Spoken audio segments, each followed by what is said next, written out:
আজ আমার ইন্টারভিউ আছে। অনেক ঘোরাঘুরি করলাম, অনেক জায়গায় ইন্টারভিউ দিলাম, কিন্তু টাকা ছাড়া কোথাও চাকরি পাচ্ছি না। এটাই শেষ ইন্টারভিউ।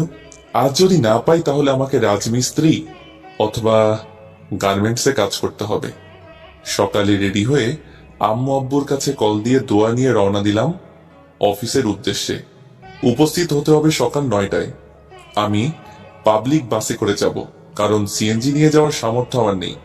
পাবলিক বাসে অনেক ভিড়, আবার তাতেই রাস্তায় থাকে জ্যাম, যাতে অফিসে দেরিতে না পৌঁছাই।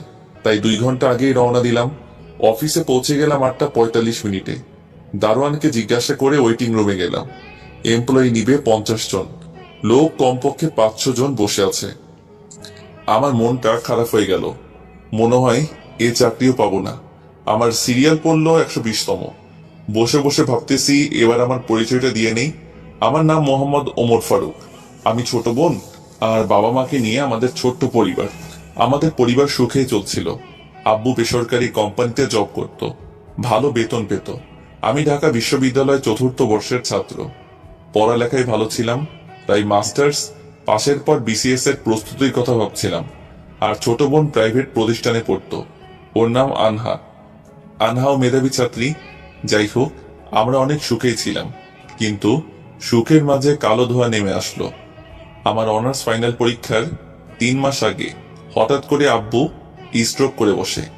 আব্বু এতটাই অসুস্থ হয়ে পড়ে যে কাজ করা তো দূরের কথা, উঠে দাঁড়াতে পারতো না। আব্বু যে কোম্পানিতে জব করত, সেখান থেকে 2 লাখ টাকা দিয়ে আব্বুকে বের করে দেয়। আর আমার উপর সম্পূর্ণ পরিবারের দায়িত্ব এসে যায়। তাই কোনো মতে অনার্স পাশের পর চাকরির পিছনে লেগে পড়ি। কিন্তু চাকরি না পেয়ে টিউশনি করিয়ে নিজে চলেছি এবং পরিবারকেও চালিয়েছি। এখানে অনেক খরচ, এই জন্য সবাই গ্রামে পাঠিয়ে দিলাম। টিউশনির টাকা দিয়ে নিজে চলি এবং বাসায় টাকা পাঠাই। কয়েকটা ব্যাচ পড়াই আমি। সায়েন্স নিয়ে পড়েছি আমি, তাই স্টুডেন্ট অনেক। তারপর মাস্টার্স পাশ করলাম। একটা মেয়েকে ভালোবাসতাম, সে আমার 1 বছরের জুনিয়র ছিল। নাম ছিল আকলিমা আক্তার কণা। সে বড়লোক বাবার মেয়ে ছিল, আর আমি তখন বেকার। তাই কণার সাথে ইচ্ছে করে একটা ত্রুটি বের করে ব্রেকআপ করে দেই। অনেক কেঁদেছিলাম, কিন্তু বাস্তবতা মেনে নিয়েছি। কেটে গেছে প্রায় 1.5 বছর। অনেক কিছুই পাল্টে গেছে। এই চঞ্চল ছেলেটা অনেকটা শান্ত হয়ে গেছে। বাবাকে ডাক্তারের কাছে নিয়ে গেছিলাম। ডাক্তার বলেছে 2 বছরের মধ্যে অপারেশন করালে সম্পূর্ণ সুস্থ হবে, কিন্তু তার জন্য 20 লাখ টাকা লাগবে। এসব ভাবতেছি আর চোখ বেয়ে পানি পড়তেছে। যখন বুঝলাম এটা পাবলিক প্লেস, তখন ওয়াশরুমে গিয়ে মুখ ধুয়ে আসলাম। প্রায় 2টোর সময় আমার ডাক পড়লো। পেটে ক্ষুধা নিয়ে ভিতরে ঢুকলাম। আমার পর স্যারেরা লাঞ্চ করবে, তারপর আবার ইন্টারভিউ নিবে। যাই হোক, ভয় নিয়ে দরজায় নক করলাম। আসসালামু আলাইকুম, আসতে পারি স্যার? আসো। আমি ভিতরে ঢুকে চেয়ারের সামনে দাঁড়িয়ে গেলাম। আমায় বসতে বলল। আমি চেয়ারে বসলাম। সামনে দেখলাম 4টা চেয়ার, 3 জন আছে, মানে আরেকজন নেই। হঠাৎ কেউ একজন ভিতরে ঢুকলো, বোরকা পরা। ভিতরে ঢুকে ফাঁকা চেয়ারে গিয়ে বসলো। আমি বুঝলাম ইনিও বস। মেয়েটা আমার দিকে কিছুক্ষণ তাকিয়ে থেকে বোরকার মুখোশটা খুললো। আমি দেখে টাসকি খেলাম। আরে এ তো কণা, এখানে কেমনে আসলো? হায় আল্লাহ, অল্পের জন্য বোধহয় সব শেষ। আবার ভাবতেছি কণা এখানে আসলো কেমনে? হয়তোবা বিয়ে হয়েছে মালিকের ছেলের সাথে। কণার সাথে ইচ্ছে করে ব্রেকআপ করার প্রতিশোধ নিবে মনে হয়। আমি মুখ ভয়ে এমন হয়েছে যে আমি এভারেস্টের সর্বোচ্চ চূড়ায় উঠতে গিয়ে পড়ে গেলাম। আমার সব কল্পনা উড়িয়ে দিয়ে, সার্টিফিকেট দাও। এই যে স্যার। নাম কি তোমার? সব তো ভালোই, অভিজ্ঞতা আছে কি? না স্যার। আর কয়টা ইন্টারভিউ দিয়েছো? প্রায় 20টার মতো স্যার। হয়তোবা তোমার কোনো সমস্যা আছে, তাই নেয়নি। আসলে তা নয় স্যার, আমি উচ্চ পদস্থ কর্মকর্তাদের টাকা দিতে পারিনি, তাই হয়নি। এখানে চাকরি না হলে কি করবেন? কি আর করব, অনেক গার্মেন্টস কোম্পানি আছে তো সেখানে ঢুকে যাব। ঢাকা বিশ্ববিদ্যালয় থেকে অনার্স কমপ্লিট করে গার্মেন্টসে চাকরি করবা? স্যার, পেট কখনো গার্মেন্টস বা লেবারই মানবে না। আরো কত ছাত্র আছে আমার মতো। কোথায় যাচ্ছেন? জানি এই চাকরিও টাকা ছাড়া হচ্ছে না। অযথা খিদে নিয়ে বসে থেকে লাভ নেই। আমার সার্টিফিকেট দিয়ে দেন, চলে যাই। যদি বলি আপনার চাকরি হয়ে গেছে, তাহলে কি করবেন? ম্যাম, ফাইজলামও করবেন না। আপনাদের কথাই বুঝেছি। আপনাদের লোক নেয়া অনেক আগেই শেষ হয়েছে। এখন যেই আসবে উল্টাপাল্টা প্রশ্ন করে নাজেহাল করবেন। আমরা কি এজন্য এখানে বসেছি নাকি? এ আদব, বেরিয়ে যাও এখান থেকে। তারপর আমি মন খারাপ করে চলে আসি। আমি বাসে করে বাসার দিকে রওনা দিই। আর ওদিকে এক হলো কোম্পানির মালিক জিসান চৌধুরী স্যার, দুই ওনার ছেলে কাব্য চৌধুরী স্যার, তিন হলো ম্যানেজার হারুন খান, আর কণা হলো জিসান চৌধুরীর ভাগ্নি। এদিকে কণার আমার সাথে ব্রেকআপের পর টিসি নিয়ে কানাডায় গিয়ে ম্যানেজমেন্ট নিয়ে অনার্স পাশ করে দেশে এসে মামার কোম্পানির একটা শাখা দেখাশোনা করে। ওরা সবাই লাঞ্চ করতে গেল। ওখানে দেখছো মামুনি, ছেলেটা কি বিয়াদব। আমি তো থাপ্পড় দিতে চেয়েছিলাম। মামা জানো ওই ছেলেটা কে? হবে হয়তো কোনো ছোট লোকের বাচ্চা। কেন মামুনি? মামা এই ছেলেটাকে আমি ভালোবাসতাম। তার মানে তুই এই সামান্য ছেলের জন্য দেশ ছেড়েছিলি? ভাই ওকে অপমান করবি না। ফারুকও আমায় ভালোবাসতো, কিন্তু হঠাৎ একদিন এসে সামান্য একটা ভুলের জন্য আমার সাথে ব্রেকআপ করে দেয় আর আমায় অনেক অপমান করে। আমিও সহ্য করতে না পেরে ওকে ছোট লোক, জানোয়ার ইত্যাদি বলে ব্রেকআপ করি। তারপর দেশ ছেড়ে চলে যাই। ভালো হয়েছে, ছোট লোকের কাছ থেকে বেঁচেছিস। ভাই আসলে তা না, আমি ওখানে গিয়ে কিছুদিন পর বুঝতে পারি ফারুকের কোথাও না কোথাও ঝামেলা হয়েছে, যার কারণে ইচ্ছে করেই আমার সাথে ব্রেকআপ করেছে। কিন্তু ওর সাথে অনেক যোগাযোগ করতে চেয়েও পারিনি, আর আজ ওকে দেখেও কিছু বলতে পারলাম না। কেন মামুনি? মামা যে ছেলে ছিল অনেক চঞ্চল আর রসিক স্বভাবের, আজ তার গম্ভীর ভাব দেখে আমার কান্না আসছিল, তাই কথা বলতে পারিনি। তুমি এখনো ওকে ভালোবাসো? মামা, একমাত্র ওর জন্যই আমি দেশে আসি, কিন্তু ওর ঠিকানা পাইনি। অনেক খুঁজেছি, ওর বন্ধুদের মাধ্যমে লোকেশন খোঁজার চেষ্টা করেছি, কিন্তু পারিনি। সবাই বলে গ্রামে গেছে, কিন্তু কেউ ঠিকানা জানে না। তাহলে ছেলেটাকে চাকরি দে। ওর সাথে আমায় আজ যে করেই হোক দেখা করতে হবে। ওর তো ঠিকানাও জানিস না, কেমনে দেখা করবি? শোনো, ওর চাকরি কনফার্ম করে ওর জিমেইলে মেসেজ দাও, আর ওকে আমার পিএ হিসেবে নিয়োগ দাও। আর ওকে বুঝতে দেওয়া যাবে না আমি ওকে ভালোবাসি, আর ফারুক মনে করেছে আমার বিয়ে হয়ে গিয়েছে। আর ওর সাথে এমন চুক্তি করতে হবে যেন 10 বছরের চাকরি ছাড়তে না পারে। পারলে অনেক টাকা ওকে লোন দেওয়া হবে। মামুনি, তুমি আমার মেয়ের মতোই, যা ভালো বোঝো তাই করো। ওকে মামা, আর ম্যানেজার স্যার কাজটি করবেন। ওকে। তারপর ওরা খেয়ে আবার ইন্টারভিউ নিতে শুরু করলো। আর এদিকে আমি বাসে ঝুলে বাসায় আসি। বাসায় এসে দেখি রান্না করার কিছুই নেই। পাশের দোকান থেকে অরেঞ্জ বিস্কুট আর বারবিকিউ চানাচুর এনে খেলাম, আর পানি খেয়ে ঘুমালাম। উঠলাম ছাত্রের ডাকে। আসলে আমি দুটো রুম নিয়ে থাকি, শহর থেকে একটু দূরে। রুম ভাড়া লাগে 4000। ছাত্র পড়ে 18 জন, 4টা ব্যাচ, সকাল 8টা থেকে 9টা, আবার 9টা থেকে 10টা, আর বিকেল 4টা থেকে 5টা, বার 5 থেকে 6। কোনো মাসে আরো ছাত্রের সংখ্যা কমে যায়। আমার আব্বু প্রত্যেক মাসে ওষুধ যায় 3000, ছোট বোনের প্রাইভেট 2000, আর পারিবারিক খরচ 5000 টাকা। আমার খরচ থাকে 4000। কোনো মাসে ছাত্র কমে গেলে আরো টাকা কম হয়, আবার কোনো ছাত্র 2 মাস পরে টাকা না দিয়ে চলে যায়। আর প্রাইভেটে বকবক করতে ভালো লাগে না, তাই চাকরি চেষ্টা করতেছি। যাই হোক, প্রাইভেট শেষে বাড়িতে কল দিয়ে কথা বললাম। অন্যদিন হলে একটু হলেও পড়তে বসে, কিন্তু আর পড়তে বসতে ইচ্ছে নেই, পড়েই বা কি করব। তাই ফোনে অনলাইনে কাজ শেখার কোর্স নিয়ে কথা বলতেছি। তখন একটা জিমেইল আসলো। আমি জিমেইলটা ওপেন করলাম। ওখানে লেখা যে আমার চাকরি কনফার্ম করা হয়েছে, আমাকে কালকে সকাল 10টায় দেখা করতে বলেছে। আমি মনে করলাম কণা আমায় অপমান করার জন্য এই পথ খুলেছে, তাই আমি সেদিকে মনোযোগ দিলাম না। মেসেঞ্জারে আবার ফ্রিল্যান্সিং কোর্স নিয়ে কথা বলা শুরু করলাম। কথা বলে ঘুমালাম। পরের দিন ছাত্রদের পড়ালাম সকাল 10টা পর্যন্ত, তারপরে খিচুড়ি বসিয়ে দিলাম। তখন বাজে 11টা। আমার ফোনে কল আসলো। আমি প্রথমবার ধরতে পারিনি, ধরলাম দ্বিতীয়বার। আসসালামু আলাইকুম, কে বলছেন? আমি কোম্পানি থেকে ম্যানেজার হারুন বলছি। আপনাকে আজ ডাকা হয়েছে, আপনি আসেননি কেন? সরি স্যার, আমার মনে ছিল না। এবার আমার বিশ্বাস হলো। আপনি 30 মিনিটের মধ্যে আসেন। Okay sir. এখন কথাটা শুনে ভালো লাগলো। আমি না খেয়ে রেডি হয়ে দিলাম দৌড়। বাসে করে যেতে 11টা 50 বাজলো। আমি অফিসে ঢুকলাম। দারোয়ানের সহায়তা নিয়ে ম্যানেজারের রুমে গেলাম। স্যার আসবো কি? আসো, বসো। ধন্যবাদ স্যার। আমায় কেন ডাকা হয়েছে স্যার? তোমার চাকরি হয়েছে, কিন্তু কিছু শর্ত আছে। কি শর্ত স্যার? সেটা অফিসের মালিক বলবে। চলো আমার সাথে। ওকে চলেন। তারপর ম্যানেজার স্যার আমায় জিসান স্যারের কেবিনে নিয়ে গেল। স্যার আমায় বসতে বলল। ম্যানেজার স্যার চলে গেল কেবিনে, আমি আর জিসান স্যার। তুমি কি নিয়ে পড়ছো? স্যার আমার মূল সাবজেক্ট ছিল আইসিটি, কিন্তু বিজ্ঞানের সব বিষয়ে পারদর্শী ছিলাম। তাহলে তোমার একটা কাজের দায়িত্ব দেই। কি কাজ স্যার? আসলে আমার অফিস 3টা, আর আমার ব্যবসার কাজে সবসময় দেশের বাইরে থাকতে হয়। তাই হেড অফিস আমার ছেলে দেখে, এইটা শাখা। একটা শাখা অফিস আমার মেয়ে দেখে, আরেকটা আমার ভাগ্নি দেখে। ও খুব ভালো স্যার। তোমার কাজের দায়িত্ব অনেক বড় হবে এবং বেতনও দ্বিগুণ পাবা।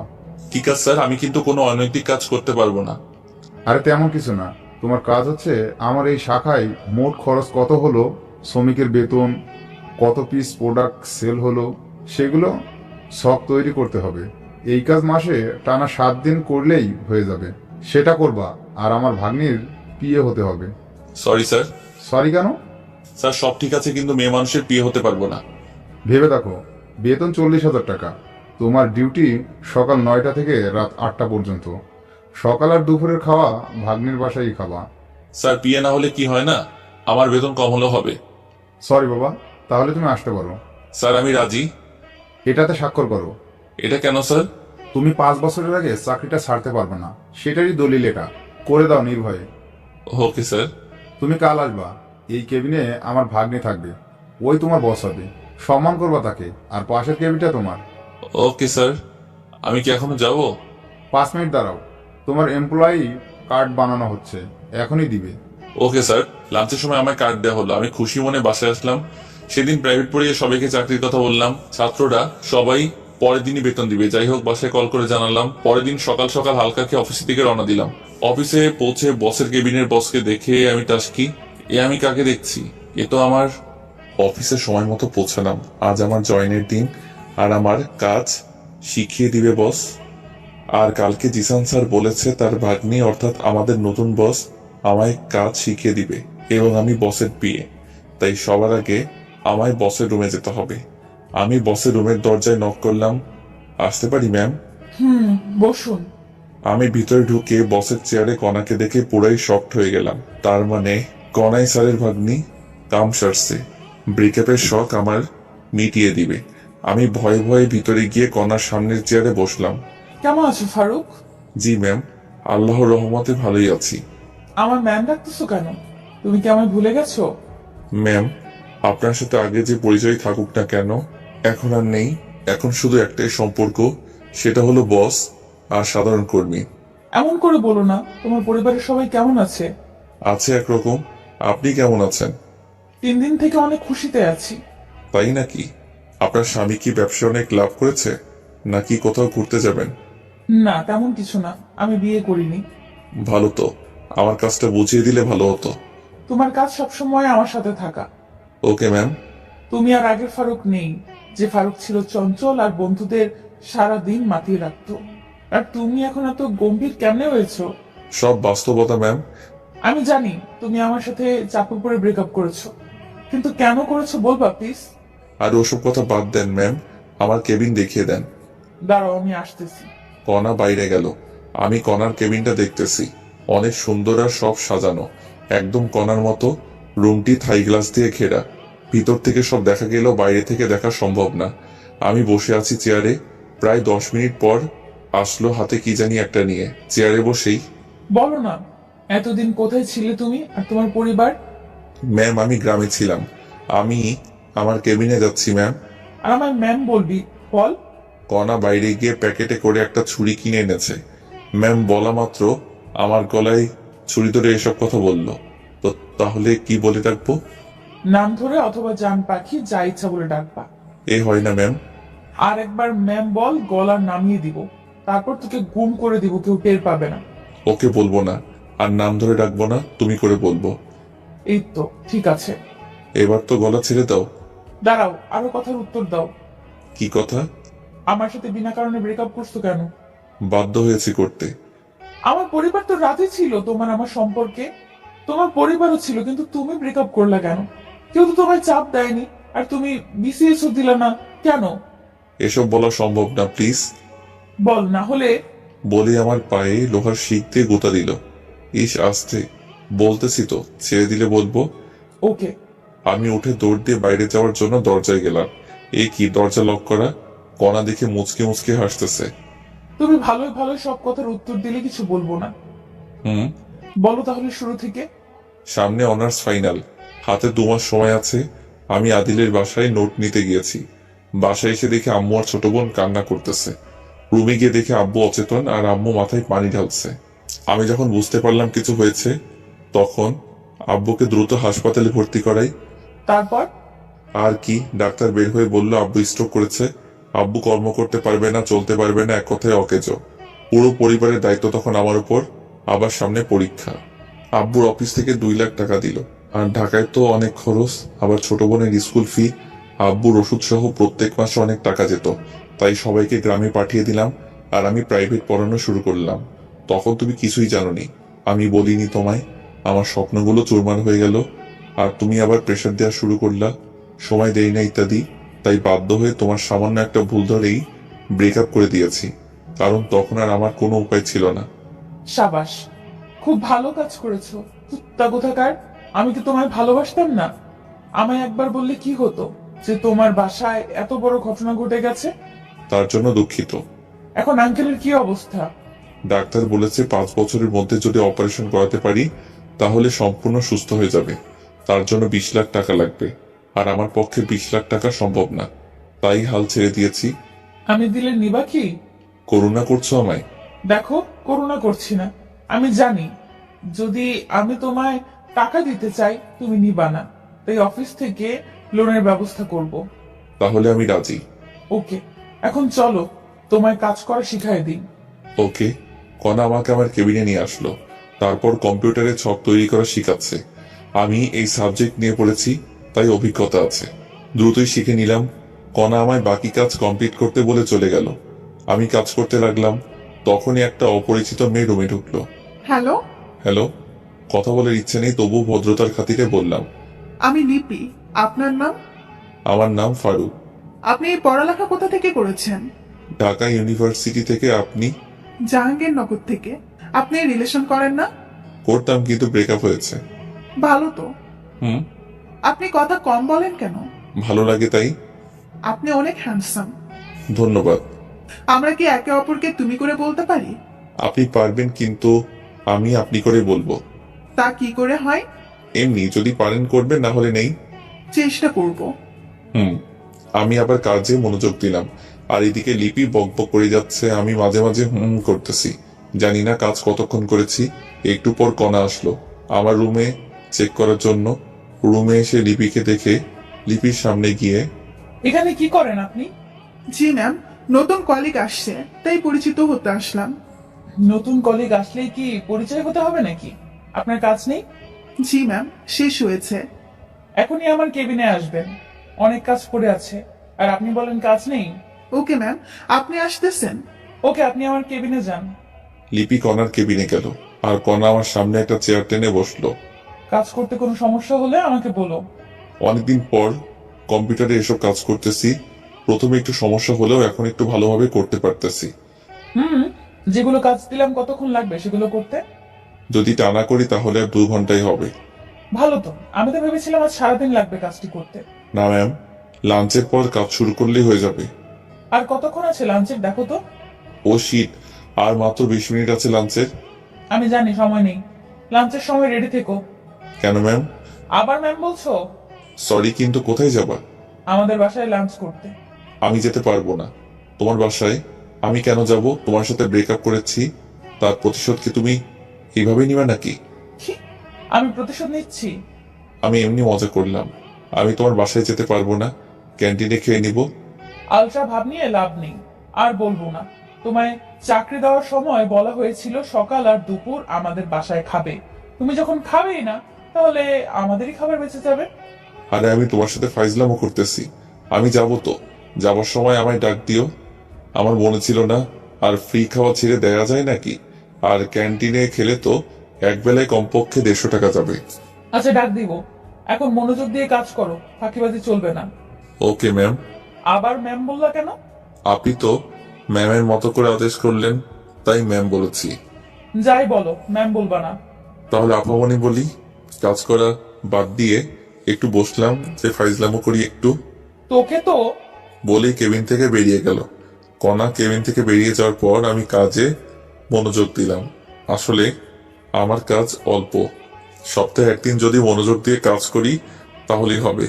বাকি 6 দিন না করলেও সমস্যা নেই।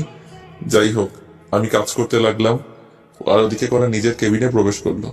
কণা দেখলো লিপি সামনের চেয়ারে বসে আছে। কণা বসের সিটে গিয়ে বসে, সরি মামা দেরি করার জন্য। ব্যাপার না মামা, তোদের দুজনের কাহিনী এতক্ষণ সিসিটিভিতে দেখলাম। এটা কিন্তু তোর ঠিক হয়নি। যাই হোক, কেমন দেখলি? মামা সেই, তুই একে কোথায় পেয়েছিস? আমি তো ক্রাশ খেয়েছি। তুই যদি না রিলেশন করিস আমায় বল, আমি এখনই প্রপোজ করব। 1 লাথি খাবি। ওকে আমি অনেক ভালোবাসি। ওর দিকে চোখ দিলে তোর আদনানকে সব বলে দিব। কল দিলেও সমস্যা নেই। আমি ফারুককে যদি পাই তাহলে আদনানকে এমনিতেই ছেড়ে দিতাম। ওকে, তাহলে কল দিলাম। আরে পাগল নাকি, কল কেটে দে। তোর ফারুক কাকে তুই রাখ বইন। এই তো, গুড গার্ল। একটু পর লাঞ্চ করতে হবে। তুই তোর কেবিনে যা, আমি বাসায় যাব। ওকে, ট্রিট কবে দিবি সেই কথা বল। চিন্তা করিস না, কয়েকদিনের মধ্যে ট্রিট পাবি। ওকে মামা, আমি যাচ্ছি। ওকে। তারপর লিপি নিচের কেবিনে চলে গেল আর কণা টেবিলের উপর থাকা একটা ফাইল মনোযোগ দিয়ে দেখতে থাকলো। এবার লিপির পরিচয় দিয়ে নেই। লিপি আর কণা এখন ঘনিষ্ঠ বন্ধু এবং দূরসম্পর্কের বোন হয়। লিপি আর কণা ভালো বন্ধু, কিন্তু অফিসে দেখে কখনো বোঝা যাবে না ওরা বেস্ট ফ্রেন্ড। লাঞ্চের সময় হলো, তখন কণা কেবিন থেকে বেরোলো। কণা নিজের কেবিন থেকে পমার কেবিনে এসে, লাঞ্চের সময় হয়েছে, যাবে চলো। চলো বলে কম্পিউটার বন্ধ করলাম। ওকে, আসো। কণা গাড়ির কাছে গেল, আমিও পিছন পিছন গেলাম। কণা ড্রাইভার কাকাকে ছুটি দিয়ে দিল। কাকাকে ছুটি দিলা কেন? তুমি চালাবা তাই। পারি না তো আমি গাড়ি চালাতে। তোমাকে গাড়ি চালানো শিখতে হবে। আমার শিখা লাগবে না, আমি ড্রাইভারই করব না। তাহলে আমার ড্রাইভার কি হবে? বুঝলাম না, কি বললা? আরেকবার বলো তো। না, কিছু না। তোমার ড্রাইভার মানে কি বোঝাতে যাচ্ছ তুমি?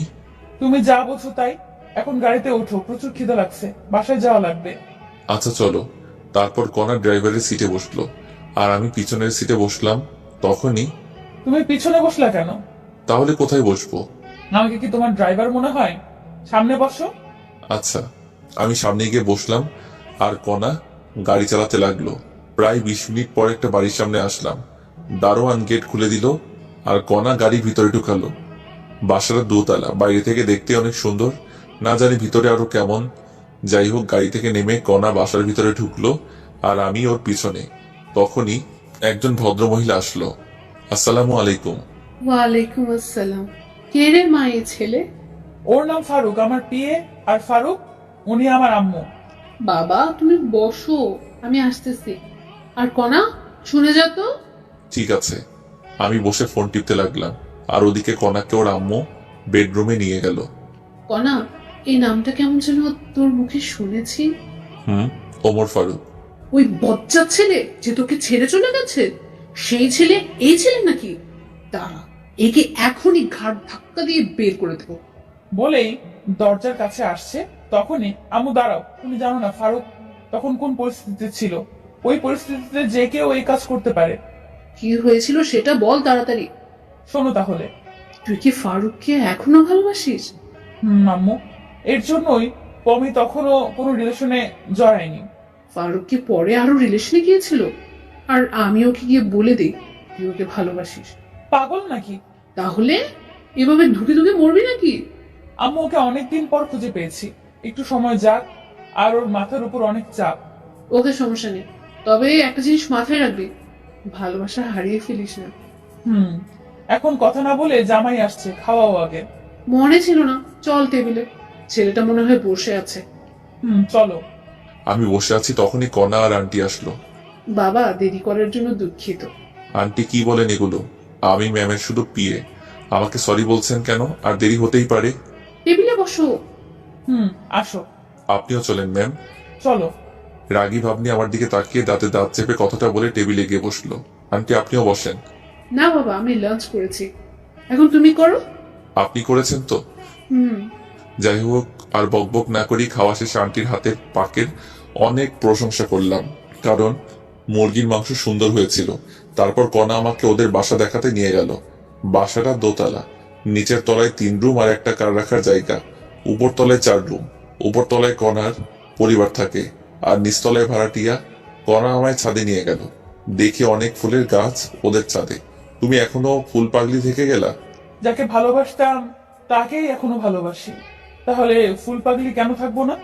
যাক, তুমি তাহলে একজনকে পেয়ে গেছো। তাতে তোমার কি? আচ্ছা, তোমার আব্বুকে তো দেখলাম না, আর তুমি এত সুন্দর বাসা থাকতে হোস্টেলে থাকতে কেন? আসলে কি বলবো, তুমি যে বাসায় আসছো আমার আব্বুকে দেখেছো বাসায়? না তো। আর তোমার বাবা না পুলিশ কমিশনার? অনেক ঘটনা। আব্বু মদ খেয়ে এসে অনেক খারাপ আচরণ করত, তাই আম্মু আমার হোস্টেলে রেখেছিল। কয়েকদিন আগে আব্বু আমার আম্মুর সাথে রাগ করে চলে যায়। 6 মাস আগে গেছে, এখনো নেই। ও হুম আচ্ছা, তোমার রুম কোনটা? ওইটা। চলো তোমার রুম দেখে আসি। না, যাওয়া যাবে না। কেন? পার্সোনাল আর আমার প্রাইভেট মানুষ ছাড়া আমার রুমে ঢুকতে দিব না। হারামজাদা, আমার রুমের দেওয়ালে শুধু তোমারই ফটো, দেখলে ঝামেলা করবা তুমি, তাই তোমার রুমে নিয়ে যাওয়া যাবে না। আর কালকেই সব সরিয়ে দিব, কনা মনে মনে বলল।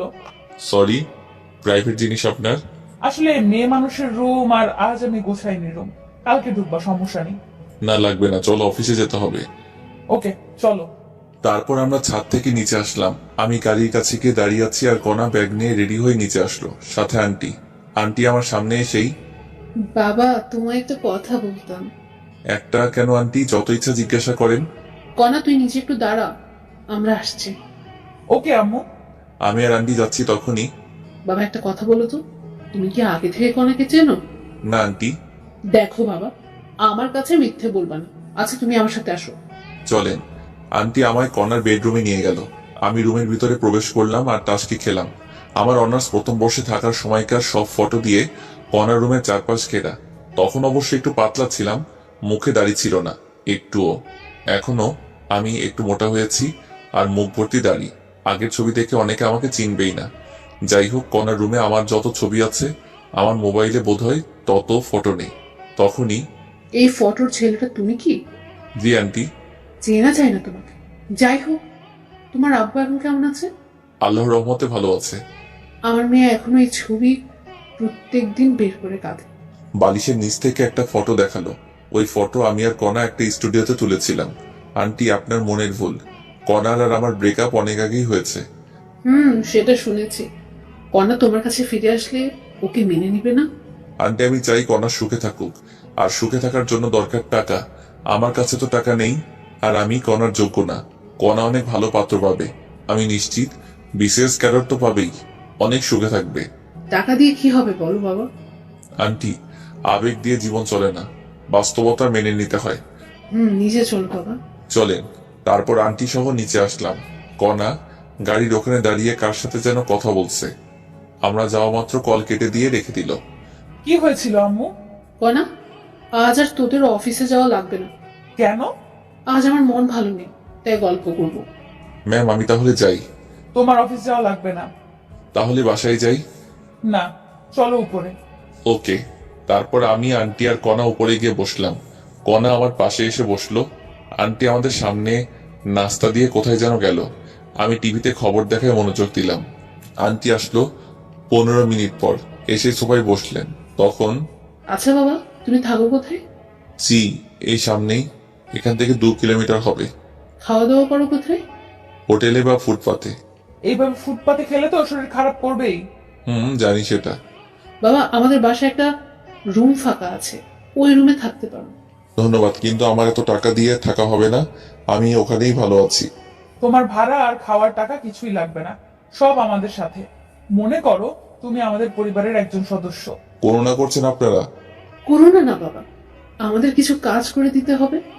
কি কাজ আন্টি? কনা তো অফিসে থাকে, আর বাজার আরো অন্যান্য কাজ আমায় করতে হয়। বাজার করা আরো টুকটাক কিছু কাজ করতে হবে তোমায়, আর আমার মেয়েকে সময় দিতে হবে। আমি রাজি। আমি সারাদিন করার সাথেই থাকি। এখন আর একটু সময় দেওয়া লাগবে, তখন আমার 10,000 টাকা সেভ হবে। আমার থাকার খাওয়া 10,000 যায়, তাই রাজি হলাম। কবে আসবা তুমি? কয়েকদিন যাক, তারপর। ওকে। তোরা বসে গল্প কর, আমি খিচুড়ি রান্না করছি। ওকে আম্মু, তার আগে আমাদের 2 মগ কফি বানিয়ে দাও। আচ্ছা, দিচ্ছি। আন্টি রান্নাঘরে গেল, আর কণা আমায় ওর বেডরুমে নিয়ে গেল। আমি ওর বেডরুমে গিয়ে, কণা এগুলো কি? দেয়ালে লাগানো আমার ছবি দেখিয়ে। ওই ছেলেটাকে ভালোবাসতাম।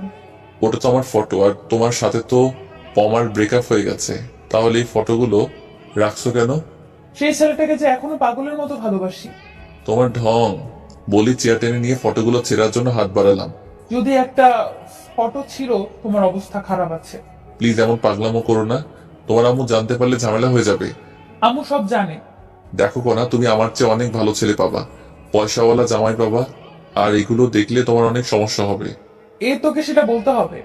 আমি কি করব? ওকে, তুমি কি করো করো, আমি তাহলে আজকে চাকরি ছেড়ে দিচ্ছি, থাকবো না আর এই শহরে। সেই সুযোগ নেই চান্দু। দেখা যাবে। বলে আমি চলে আসতে ধরলাম, তখনই কনা পমার হাত টেনে ওর বিছানায় বসালো। 5 বছরের এগ্রিমেন্টের কথা মনে আছে? যদি চাকরি না করো কমপক্ষে 2 বছরের জেল হয়ে যাবে। বলেও সমস্যা নেই, কি করবে আমায়, এখন যে চাকরির হাহাকার, 2 দিন পরই অন্য লোক পেয়ে যাবে। যদি জেল হয় তোমার পরিবারের কি হবে ভেবে দেখেছো? তাহলে কি করবা? আমি চাকরি করব। এই তো গুড বয়। কিছুক্ষণ আমরা দুজনে চুপ করে আছি। নীরবতা ভাঙলো আন্টির কফি আনার কারণে। আন্টি কফি দিয়ে গেল। কণা আর আমি কফি পান করতেছি, তখনই, কণা তুমি যেটা ভাবছো সেটা সম্ভব নয়। তুমি অন্য কাউকে ভালোবাসো? কফি খাওয়া বাদ দিয়ে আমার কাছে এসে বলল। আমিও তোমাকে অনেক ভালোবাসতাম, কিন্তু আমি পরিস্থিতির শিকার। আমি জানি, আর আমি তোমার আব্বু আর হবু শ্বশুরের চিকিৎসা করাবো। তুমি আবার কিছুদিন পর খোটা দিবা। আমায় কি এমন মনে হয় তোমার? কয়েকদিন সময় দাও আমায়। ওকে, চলো ছাদে যাই। না, আমি বাসায় যাব। আম্মু রান্না করছে, খেয়ে যাবা। দেখো তো কত দূর হলো। ওকে। কণা নিচে চলে গেল, আর আমি ভাবতেছি কণাকে আমারই আগে পছন্দ হয়েছিল, তারপর ভালোবেসেছিলাম।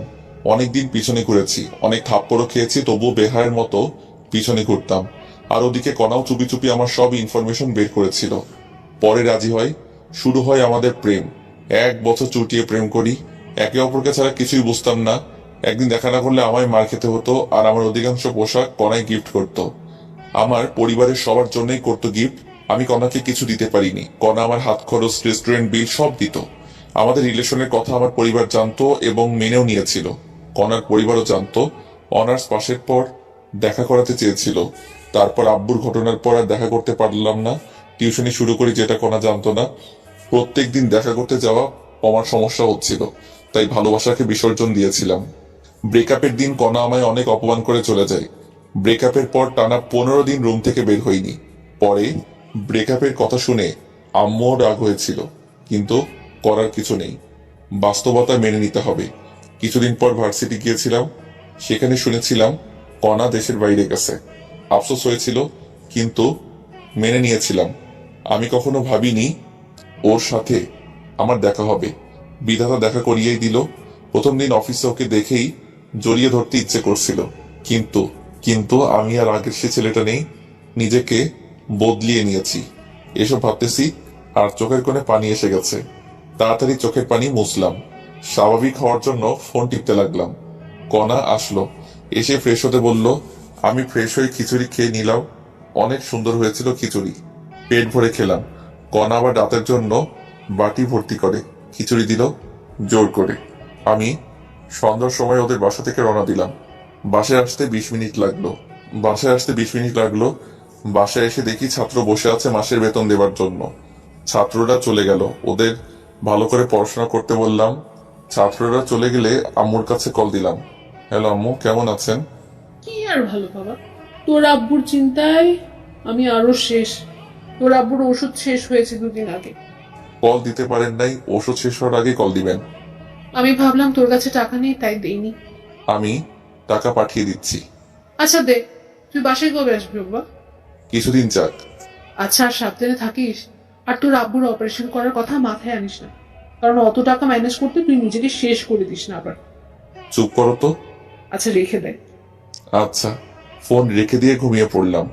পরের দিন আবার অফিসে গেলাম, দেখলাম কণা এখনো আসেনি। আমি আমার কেবিনে বসলাম আর কালকের বাকি কাজ করতে লাগলাম। কিছুক্ষণ পর কণা আসলো, এসেই ওর কেবিনে না গিয়ে আমার কেবিনে আসলো। কি করো? কালকের বাকি কাজ করতেছি। সাবাস, দাঁড়াও, তোমায় আরো কাজ দিচ্ছি। আচ্ছা দাও। কণা এসে আমার একটা লিস্ট দিল। এটা কি? মাসের শুরু এখন। এতদিন আয়ের হিসাব করে ফাইল বানিয়েছো, এখন কর্মচারীদের বেতনের ফাইল বানাও, ভুল যেন না হয়। ওকে। আমি কি এখানে থাকবো? না, তুমি তোমার রুমে যাও, কেউ দেখলে অন্য কিছু ভাববে। ওরে আমার লজ্জাবতী। কণা চলে গেল, আমি আবার কাজে মনোযোগ দিলাম। কিছুক্ষণ পর আমি ওয়াশরুমে গেলাম। সেখান থেকে আসার পথে একটা মেয়ের সাথে ধাক্কা খেলাম। সরি। ব্যাপার না, আপনি কি নতুন নাকি? হুম, 2 দিন হলো জয়েন করেছি। নাম কি আপনার? আমি ফারুক। আমি নীলা, জগন্নাথ থেকে 2 বছর আগে মাস্টার্স শেষ করেছি। আমি ঢাকা থেকে অনার্স করেছি আর মাস্টার্স চলতেছে। তুমি আমার জুনিয়র, আমায় আপু বলে ডাকবা, আর কোনো সমস্যা হলে আমার কেবিনে আসবা। ওকে। নীল আপুও চলে গেল আর আমি আমার কেবিনে আসলাম। কেবিনে আসা মাত্র কণা ফোন দিয়ে ওর কেবিনে যেতে বলল। আমি কণার কেবিনে গেলাম। তখন নীলা আপুর সাথে কি কথা বললা? তুমি দেখলা কেমন করে? সিসিটিভিতে। মিথ্যা বলবা না। এমনি পরিচিত হলাম। কোনো মেয়ের সাথে কথা বলবা না। আমার নীল আপুকে পছন্দ হয়েছে। কি বললি? আরেকবার বলতো। আরে না, এমনি বললাম। ভালো তো। বলে চেয়ার থেকে উঠে দরজা লাগিয়ে আমার কাছে এসে টেবিলের উপর বসলো। এই কি করো? আমায় কিস করো। পাগল নাকি তুমি? কি বলছো এসব? কিস করবা না তাই না? কণা আমায় আকস্মিক লিপকিস শুরু করে দিল। জীবনের প্রথম এমন ফিলিংস হলো আমার। আর আমি নিজেকে ধরে রাখতে না পেরে রেসপন্স শুরু করলাম। আমি তো শুধু মধু খাচ্ছি। হঠাৎ কণা আমায় ধাক্কা দিয়ে সরিয়ে দিয়ে নিজের চেয়ারে গিয়ে বসলো। আমি তখন বুঝতে পারলাম এতক্ষণ কি করলাম। আমি তো অনেক লজ্জা পেয়েছি। লজ্জায় মাথা নিচু করে বসে আছি। কেমন লাগলো মহারাজ? চুপ করো। ভার্জিন ছেলেটাকে এইভাবে ধর্ষণ করলা? ওলে বাবালি, আমার ছোট খোকা। আরেকবার দিবাই মিষ্টি। তবে রে।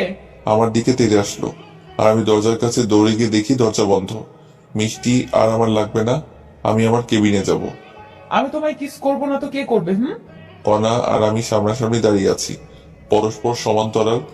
আর কণা আমার গলা জড়িয়ে ধরে কথাটা বলল, তুমি তো আমার জীবন।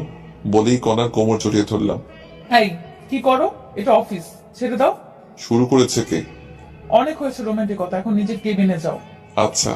আমি আমার কেবিনে যাওয়ার জন্য পা বাড়িয়েছি, তখনই দাঁড়াও। আবার কি? কেবিনে গিয়ে ভদ্র ছেলের মতো কাজ করবা, কোথাও তাকাবা না।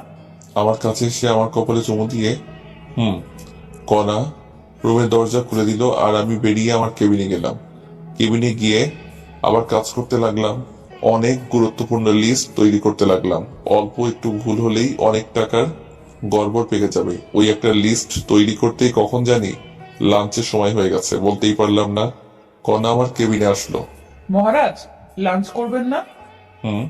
গুরুত্বপূর্ণ কাজ করতেছি, ক্যান্টিনে খেয়ে নিব। আজ তোমার সাথে যেতে পারবো না। তুমি কাজ করো, আমি তোমার জন্য খাবার নিয়ে আসবো। বাইরে যাবা না। আচ্ছা, আর একটা লিস্ট তৈরি করতেছি। আচ্ছা।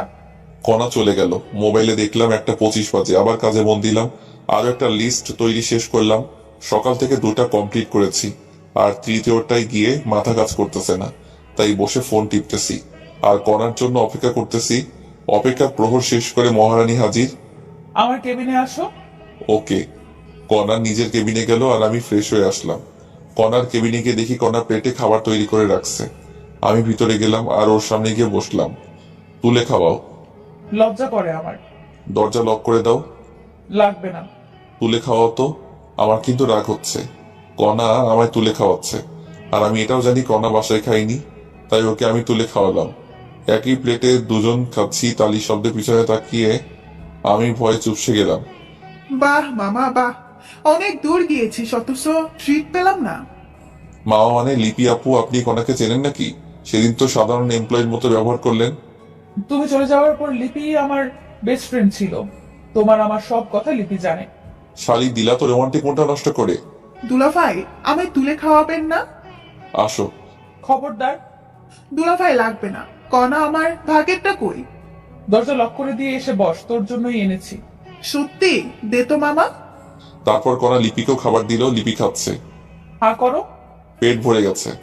মিথ্যা বলতে পারো না, বলো কেন? লিপি থাকলেও সমস্যা নেই, ওর একটু চলুক। আচ্ছা দাও। তারপর আমরা একে অপরকে খাইয়ে দিয়ে খাওয়া শেষ করলাম। খাওয়া শেষে কণা সব গুছিয়ে রাখলো, সাথে লিপি সহযোগিতা করলো। আমরা 3জনই গল্প করতে লাগলাম। তখনই আমার ফোনে কল আসলো। কল ধরে যা শুনলাম তা শুনে অজ্ঞান হয়ে গেলাম। তারপর আমার ফোনে কল আসলো। পকেট থেকে ফোন বের করে দেখি আম্মু কল দিয়েছে। কণা আর লিপিকে চুপ থাকতে বলে আমি আম্মুর কল ধরলাম। কোথায় তুই বাবা? অফিসে আছি আম্মু। কেন, কোনো সমস্যা হয়েছে কি? বাবা, তোর আব্বু 2 দিন ঔষধ না খাওয়ায় আজ মারাত্মক অসুস্থ। খুব তাড়াতাড়ি হাসপাতালে নিয়ে যাও। আমরা এখন গাইবান্ধার SKS হাসপাতালে আছি। ওরা বললো তোর আব্বুর অবস্থা খারাপের দিকে। কি বললো ডাক্তার? 1 মাসের ভেতর অপারেশন না করালে তোর আব্বুকে বাঁচানো যাবে না। আব্বুর কিছুই হবে না, আমি আছি তো। তুই কাল বাসায় আয়। আচ্ছা রাখি। ফোন কেটে দিয়ে সোফায় বসলাম। কণা আর লিপিকে জিজ্ঞেস করলো তা শুনতেই পারলাম না। আমার কাছে 1 টাকাও ক্যাশ নেই, অথচ আজকের মধ্যে 20 লাখ টাকা লাগবে। কোথায় পাবো আমি এত টাকা? মাথায় শুধু টাকার চিন্তা আর মুখেও টাকা আর টাকা। টেনশনে আমার মাথা ধরে আসলো। তারপর আমি জ্ঞান হারিয়ে ফেলি। তারপর কি হয়েছে আমার মনে নেই। যখন আমি স্বাভাবিক অবস্থায় আসি তখন আমি দেখলাম আমি হাসপাতালে। আমার মাথার কাছে কণা বসা, সামনের বেঞ্চে লিপি আর আন্টি বসে আছে। আমি এখানে কেমনে আসলাম? তোমার ফোন আসার পর তুমি অজ্ঞান হয়ে গেছো। তারপর আমি আর লিপি অফিসের সবার সহযোগিতায় হসপিটালে নিয়ে আসলাম। 1 ঘন্টা পর জ্ঞান ফিরলো। আচ্ছা বলো তো কি হয়েছিল যার কারণে অতিরিক্ত টেনশন করেছো? আমার আব্বু 2 দিন ওষুধ খাইনি, আজ নাকি মারাত্মক অসুস্থ, হাসপাতালে আছে। বলো কি, কখন হয়েছে? আমাকে তো বলতে পারতা। প্লিজ তুমি যে করি হোক 20 লাখ টাকা ম্যানেজ করে দাও। তুমি যা বলবে আমি তাই করব। আব্বুর কথা মনে হওয়া মাত্র কণার পা ধরে কথাটা বললাম। টাকা দিয়ে কি করবা? আব্বুর অপারেশন 1 মাসের মধ্যে না করলে বাঁচাতে পারবো না, প্লিজ ব্যবস্থা করো। তোমার আব্বু এখন কোথায় আছে? গাইবান্ধার একটা প্রাইভেট হাসপাতালে। তুমি এখনই অ্যাম্বুলেন্সে করে আমার শ্বশুর শাশুড়ি আর ননদকে ঢাকায় আসতে বলো। আমি টাকা রেডি করতেছি, আর আমার শর্তগুলো পরে শুনবা।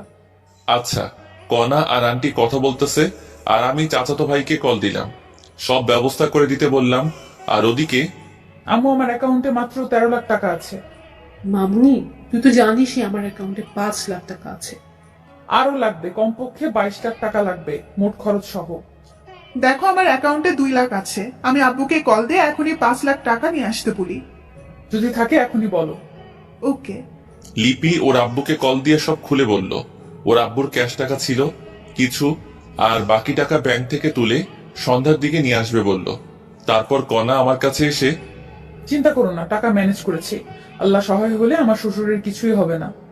আমি তোমার সারা জীবন তোমার কেনা দাস হয়ে থাকবো। ছাড়ো, সামনে আম্মু দেখছে। এখন ব্যাংকে যাওয়া লাগবে, দেরি হলে ব্যাংক বন্ধ করবে। চলো। আমি আন্টি মানে হবু শাশুড়ি, কণা আর লিপি ব্যাংকের উদ্দেশ্যে রওনা দিলাম। মনটা আমার ছটফট করতেছে। আবার আম্মুর কাছে কল দিলাম। আম্মু, আব্বুর কি অবস্থা? এখন স্বাভাবিক হয়েছে। ওখানে আদনান থাকলে দাও তো। কথা বল। আদনান, আব্বু কি স্বাভাবিক? ভাইয়া, বড় আব্বু এখন স্বাভাবিক। আমি ঢাকায় যাওয়ার সব ব্যবস্থা করেছি, এখন রওনা দিব। সাবধানে নিয়ে আসিস। চিন্তা করতে হবে না, আমি ঢাকায় পৌঁছে কল দিব। ওকে, আমি টাকা ম্যানেজ করার চেষ্টা করতেছি। আমরা গাড়িতে উঠে রওনা দিব। রাখি। ওকে। ফোন কেটে দিলাম, কারণ আমরা ব্যাংকে পৌঁছে গেছি। একসাথে 2 রিলেটিভ অ্যাকাউন্ট থেকে 18 লাখ টাকা তুলতে অনেক সমস্যা ঝামেলা তৈরি হলো। যখন আমার আব্বুর ইমার্জেন্সি অপারেশনের রিসিপ্ট দেখলাম তখন ক্যাশ দিল। টাকা নিয়ে অনেক সাবধানে কণার বাসায় আসলাম, কারণ দেশে অনেক চোর বাটপার আছে। টাকা গোপন জায়গায় রেখে দিলাম। আমার পরিবার আসতেছে, তাই আমার হবু শাশুড়ি বিরিয়ানি আর কলিজা ভুনা রান্না করতেছে। মনটা এখন হালকা লাগছে, খুশিতে কান্না করতে লাগলাম। তখনই কণা এসে হাত ধরে টেনে ওর রুমে নিয়ে গেল। এই হারামজাদা, কান্না করছো কেন? খুশিতে কান্না চলে আসছে। কান্না করো না প্লিজ। তুমি কান্না করলে আমারও চোখে পানি চলে আসে। আমার চোখের পানি ওর আঁচল দিয়ে মুছিয়ে দিয়ে আমি তোমাকে পেয়ে ধন্য হয়ে গেছি। শর্তগুলো মনে রাখিও। যাই করো, আমার পরিবারকে ফেলে দিতে বলবা না। এসব না, কয়েকটা শর্ত বলে দেই। শুধু আমায় ভালোবাসতে হবে, আমায় কয়েকদিনের মধ্যে বিয়ে করতে হবে। সেখানে আমার ফ্যামিলি আর তোমার ফ্যামিলি একসাথে থাকবে। অন্য মেয়ের দিকে তাকালে চোখ তুলে ফেলবো। আর বাকি শর্তগুলো পরে বলবো। বলো রাজি কিনা? আমি তোমার সব শর্তে রাজি বলেই কণাকে জড়িয়ে ধরে বিছানায় ফেলে দিলাম। যখনই হবু শাশুড়ি ডাক দিল, কণা আমায় ধাক্কা দিয়ে বিছানায় বসলো। আমিও বসে ফোন টিপতে লাগলাম। শাশুড়ি এসে, তোমার আব্বু কতদূর আসলো? আর 2 ঘন্টার একটু বেশি লাগবে। তাহলে তোরা সবাই খেয়ে নে। ওকে। আমাকে অনেক খিদে লাগছে, তাই ফ্রেশ হয়ে পেট ভরে খেয়ে নিলাম। খাওয়া শেষে সোফায় বসে টিভি দেখতেছি। লিপির আব্বু টাকা নিয়ে আসলো, আমাকে চিন্তা করতে নিষেধ করলো এবং সাথে করে লিপিকে নিয়ে গেল। কণা টাকা রেখে আসলো, আর আমার শাশুড়ি ঘুমাতে গেল।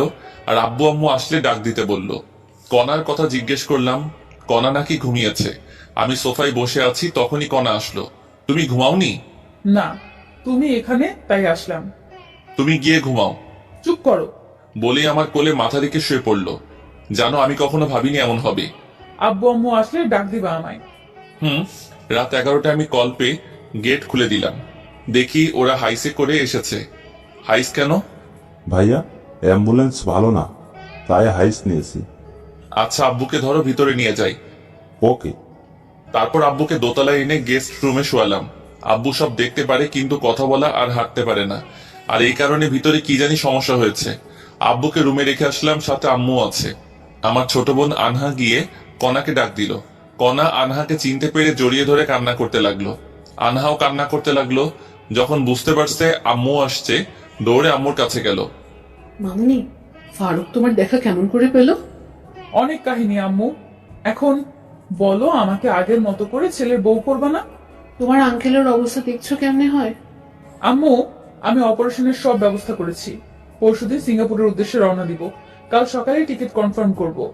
তুই আমার মা হয়ে গেলি মামুনি। আল্লাহ তোমাকে অনেকদিন বাঁচিয়ে রাখো। কনাকে টেনে নিয়ে কপালে চুমু খেয়ে, এখন চলো, খেতে হবে। তবে আব্বুকে একটু খাইয়ে ওষুধ খাইয়ে দাও। ওকে গাড়িতে খাইয়েছি, ওষুধও খাইয়েছি, এখন খাওয়ালে সমস্যা হবে। ও এখন ঘুমাবে। চলো, খাবে তুমি। তারপর আম্মু, আনহা আর আদনান ফ্রেশ হয়ে এলো। আন্টি মানে হবু শাশুড়ি পরিবেশন করলো, আর ওরা সবাই খেয়ে নিল। খাওয়া শেষে সবাই একখানে বসলাম। সেখানে টিকিট কয়টা কাটবো? 4টা টিকিট কেটে রাখো। ওকে, কিন্তু কে কে যাবে? আম্মু যাবে, আব্বুর সেবা করতে হবে, সেগুলো আমরা পারবো না। আমি যাব, তুমি যাবে, আর আব্বু। ওকে, কাল সকালে। এখন সবাই ঘুমিয়ে পড়ো। ওকে।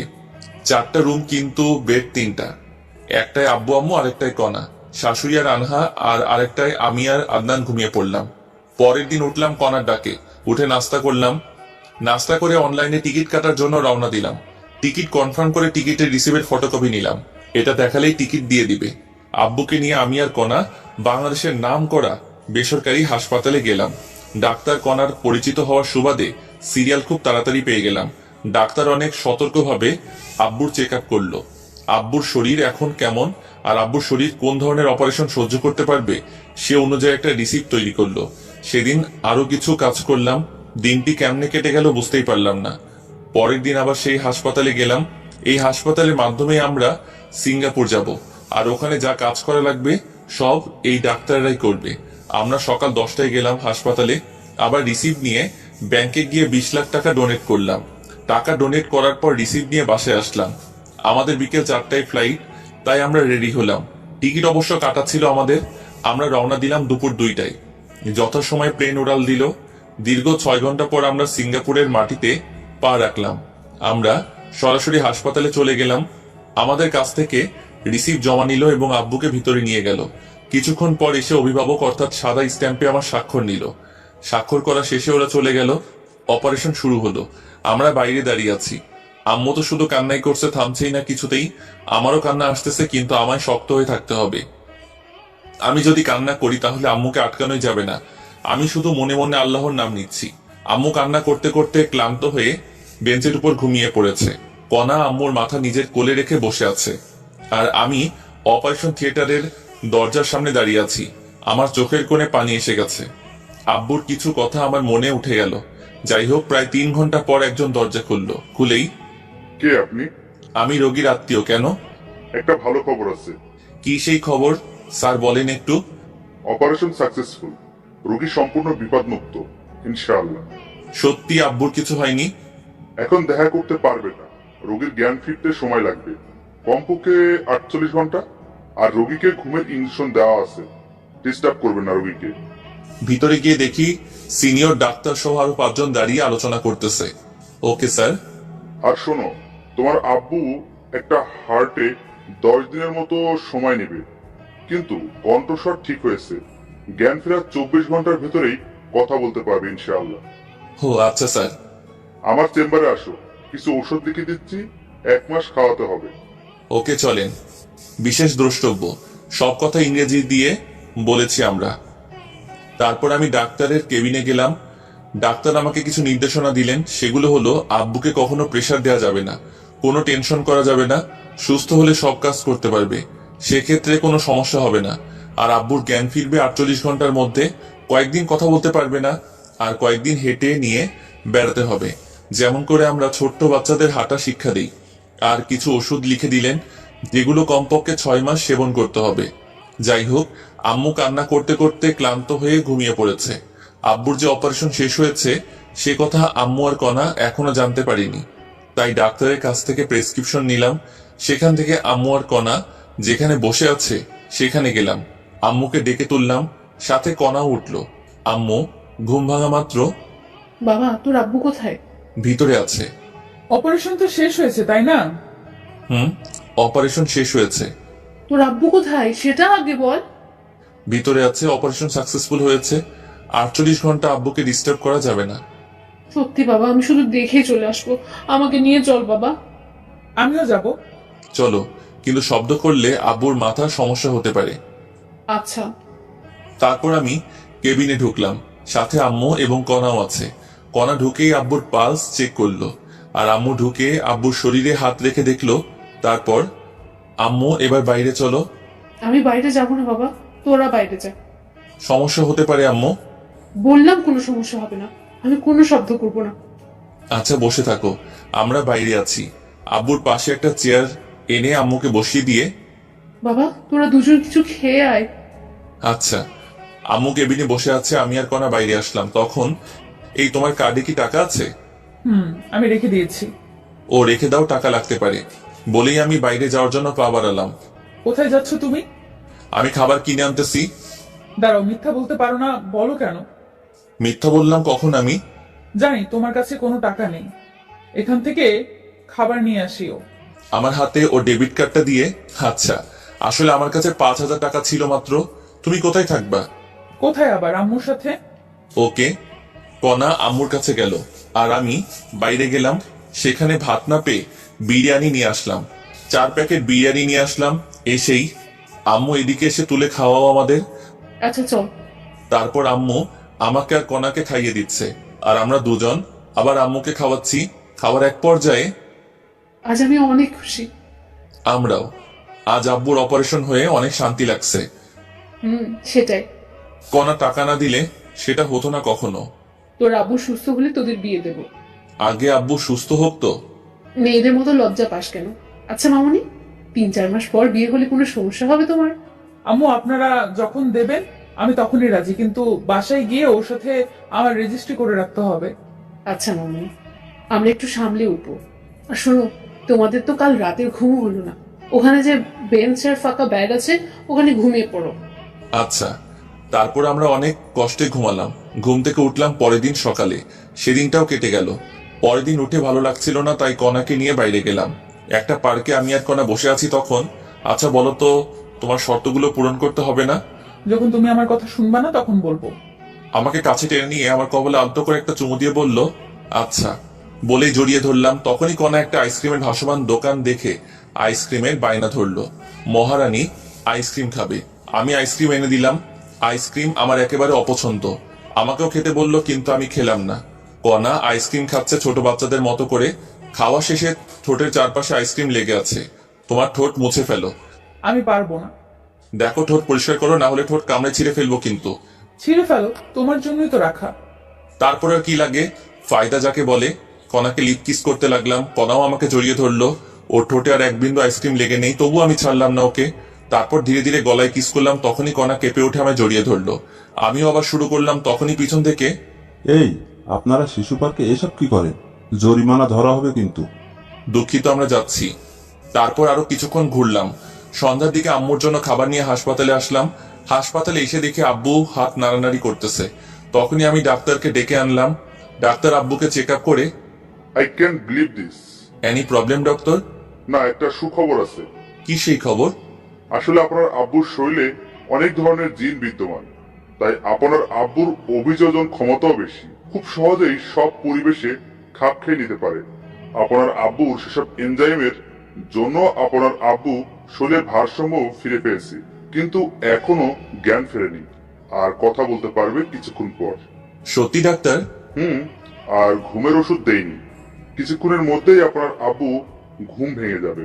ভালো কিছু খাইয়ে দিয়েন, আমি আসি এখন। ওকে। তারপর ডাক্তার চলে গেল। আমি অনেক খুশি, আব্বু আবার আগের মতো চলতে পারবে। যাই হোক, আব্বুর জ্ঞান রাত 2টার দিকে আসলো। উঠা মাত্র আব্বুকে বাইরে থেকে আনা খাবার খাওয়ালাম, ওষুধ খাইয়ে দিয়ে আব্বুকে রেস্ট নিতে দিলাম। আব্বু হাত পা নাড়াতে পারে কিন্তু পা ফেলাতে ভয় পায়, আর কথা বলার চেষ্টা করে। মুখ দিয়ে বাতাসও বের হয় কিন্তু আওয়াজটা বের হয় না। যাই হোক, আমি আর আম্মু মিলে আব্বুকে কিছুক্ষণ হাঁটালাম, তারপর আবার রেস্ট নিতে দিলাম। পরের দিন সকালে কিছুক্ষণ চেষ্টা করতেই আব্বু হাঁটতে সফল হলো। সেদিন আমাদের হাসপাতাল থেকে রিলিজ দিল। সেদিন রাতের টিকিট আমরা কেটে ফেললাম। আব্বু ইশারা দিয়ে কথা বলে। টিকিট কাটা শেষে আমরা একটা ছোট হোটেলে গিয়ে রাতের খাবার খেয়ে কিছু ব্যাগে প্যাকেট করে নিলাম। সন্ধ্যার সময় এয়ারপোর্টের ভিতরে প্রবেশ করলাম। রাত 8টায় প্লেন উড়াল দিল। পরের দিন ঢাকা শাহজালাল আন্তর্জাতিক বিমানবন্দরে নেমে কনার বাসায় গেলাম এবং কনার আব্বুর নামে যা শুনলাম তা শুনে দ্রুত সন্ধ্যার সময় আমরা এয়ারপোর্টের ভিতরে আসলাম। সিঙ্গাপুরের সময় রাত 11টায় আমাদের ফ্লাইট। আগে থেকে জানতাম অনেক সময় ভিতরে বসে থাকা লাগবে, তাই রাতের জন্য হালকা নাস্তা নিয়েছিলাম। রাত 9টার দিকে নাস্তা করলাম সবাই মিলে। আমরা এয়ারপোর্টের ভিতরে সোফায় বসে আছি, তখনই ভাবলাম আব্বুকে একটু ধরে ধরে হাঁটিয়ে নেই। সে অনুযায়ী কাজও করলাম। প্রায় আধা ঘন্টা হাঁটালাম। আল্লাহর অশেষ রহমতে আব্বু ভালোভাবেই হাঁটতে পারছে। কিছুক্ষণ পর সকল যাত্রীকে প্লেনে উপস্থিত হতে বলা হলো। আমরাও প্লেনের ভিতরে গেলাম। আমাদের 4 জনের সিট একসাথেই পড়েছে। আমাদের সিট বেল্ট বেঁধে দিল বিমানবালারা। রাত 11টায় প্লেন উড়াল দিল। আমরাও ঘুমিয়ে পড়লাম। আমার পাশে কণা, তারপর আম্মু, তারপর আব্বুর সিট পড়েছে। আমাদের প্রত্যেককে একটা করে কম্বল দেওয়া হলো। কণা ওর জন্য দেওস কম্বলটি রেখে দিল। কম্বল রেখে দিলা কেন? আমাদের একটা কম্বলই যথেষ্ট। কেমন করে একটা দিয়ে হবে, যে ছোট একটা কম্বল? এটাই হবে। আমি তোমার জড়িয়ে ধরে ঘুমাবো, তোমার কাঁধে মাথা রাখবো। খালি ফাইজলামো। ঠিক আছে, আমার কাঁধে মাথা দিয়ে ঘুমাও। বলেই আমার গালে একটা চুমু দিল। লক্ষ্মী মেয়ে। আমি আব্বু আম্মুর দিকে দেখলাম, ঘুমিয়ে পড়েছে। আব্বু আম্মুর শরীরের কম্বল ভালো করে গায়ে দিয়ে দিলাম যাতে ঠান্ডা না লাগে। তারপর সিটে বসলাম। তখন কণা আমাকে কাঁধে মাথা রেখে ঘুমিয়ে পড়ল। আমাকে দেয় কম্বলটি। আমাদের দুজনের শরীরে দেওয়ার চেষ্টা করলাম, কিন্তু ছোট হওয়ায় পারলাম না। আর তখন আমি বিমানবালার কাছ থেকে আরেকটা কম্বল নিয়ে কণাকে ভালো করে ঢেকে দিলাম। একে অপরের সাথে জড়াজড়ি করে ঘুমিয়ে পড়লাম। ঘুম ভাঙলো বিমানের একটা সিগন্যালে। প্লেন এখন ল্যান্ড করবে, তাই সবাইকে জাগ্রত করার জন্য এক ধরনের সাউন্ড সিস্টেম ব্যবহার করে আমরা সিগন্যালের আওয়াজে জাগ্রত হয়ে গেলাম। প্রায় 30 মিনিট লাগলো প্লেন শাহজালাল আন্তর্জাতিক বিমানবন্দরে ল্যান্ড করতে। ল্যান্ড করার পর আব্বুকে ধরলাম এবং নিচে নামতে সাহায্য করলাম। নিচে নামার পর থেকে আব্বু নিজে নিজেই আমাদের সাথে হাঁটতে শুরু করলো। ল্যান্ড করার পর আমরা প্লেন থেকে নেমে রিসিভ রুমে আসলাম। রিসিভ রুম থেকে ব্যাগ রিসিভ করে এয়ারপোর্টের বাইরে আসলাম। আমার ছোট বোন আনহা আর চাচাতো ভাই আদনানকে আসতে বলা হয়েছিল। আমরা এয়ারপোর্টের বাইরে এসে দেখলাম ওরা দাঁড়িয়ে আছে। আনহা আব্বুকে দেখে দৌড়ে এসে কান্না শুরু করে দিল। আব্বুও নীরবে চোখের পানি ফেলতে লাগলো। আমি সান্ত্বনা দিয়ে একটা ট্যাক্সি নিয়ে আমরা সবাই কর্নার বাসায় আসলাম। আমি ব্যাগ নিয়ে আগেই দোতলায় গেলাম। বাসায় এসে কলিং বেল দিলাম। আমার আব্বুর বয়সে একজন পুরুষ দরজা খুলে দিল। কে আপনি? এই বাসায় কি চাই? সরি, আপনাকে তো চিনলাম না। আমি এই বাসার মালিক। আমার শাশুড়িকে ভয় দেখিয়ে বাড়ি দখল। বাবা, তুমি এতদিন কোথায় ছিলে? বাবা মানে এই লোককে? উনি আমার বাবা। ভেতরে আসো। আর বিআই বেআই আপনারাও আসেন। চলেন বেয়ায়। তারপর আমরা সবাই সোফায় গিয়ে বসলাম। তখন আব্বু, তুমি এই 2 বছর কোথায় ছিলে? কিছু কাজ ছিল মামনি। আর কোথাও তোমার যাওয়া হচ্ছে না? তোমার আর কোথাও যাব না, অবসর নিয়ে তবে এসেছি। ভাই সাহেব, আপনি কি কাজ করতেন? হঠাৎ 2 বছর খোঁজ ছিল না আপনার? বিআই, আমি একজন কমিশনার ছিলাম। আমাদের দেশে মাদকের ব্যবহার অধিক ছিল, আর আমি ট্রেনিংয়ে মেডেল জিতেছিলাম, তাই সরকার আমায় ডেকে পাঠায়। তারপর আমাদের একটা মিটিং হয়। সেই মিটিংয়ে 60 সদস্য বিশিষ্ট একটা দল তৈরি করি। এদের মূল কাজ মাদকের গডফাদারকে ধরা। আমরা এই কাজের মিশনের জন্য উঠে পড়ে লেগে পড়ি। বাসায় থাকলে সমস্যা তো, তাই আমি কাউকে না জানিয়ে পালিয়ে যাই। মিশন ছিল জীবন মরণের। ধরা পড়লে মৃত্যু নিশ্চিত। আমরা দেশের ভিতরে এবং বাইরে 2 বছর নিরস প্রচেষ্টার পর 7 দিন আগেই ওই সন্ত্রাসীকে ধরিয়ে দিই এবং আবার মেডেল পাই। সেদিনেই চাকরির অবসরের আবেদন করি। অফিসাররা সবাই অবাক হয়েছিল এবং তারা আমাকে চাকরিতে জোর করে রাখতে চেয়েছিল, কিন্তু পারিনি। আমি পরশুদিন বাসায় এসে সব শুনলাম বিয়ানের নাকি অপারেশন হচ্ছে। আপনার মেয়ে টাকা দিয়েছিল, আমাদের তো অপারেশন করার সামর্থ্য ছিল না। বেআইন, আমার যা কিছু আছে সব কণা মামুনির, আর আমার মেয়ে আপনার বাড়ির বউ। আর এসব কথা বাদ দেন, এখন বেআইনের কি অবস্থা? হাঁটতে পারতেছে কিন্তু কথা বলতে পারতেছে না, মুখ দিয়ে বাতাস বের হয়। ডাক্তার বলছে 1 সপ্তাহের মধ্যে কথা বলতে পারবে। আল্লাহ যেন তাড়াতাড়ি সুস্থ করে দেন। আচ্ছা ভাই, কণা আর ফারুকের সম্পর্ক নিয়ে আপনার মন খারাপ হয়নি? বেআইন, কণা আগে রিলেশন করতো আপনার ছেলের সাথে। আমি জানতাম রিলেশন করে, কিন্তু আপনার ছেলেকে দেখিনি। পরে যখন ওদের ব্রেকআপ হয়েছে এবং আমার মেয়ে বাইরে চলে যায়, মেয়ে আমাকে বুঝতে দেয়নি। তারপর আমি মিশনে গিয়েছিলাম। বাসায় এসে জানতে পারলাম ব্যাপারটা। প্রথমে রাগ হয়েছিল, কিন্তু পরে সব শোনার পর অনেক খুশি লাগতেছে।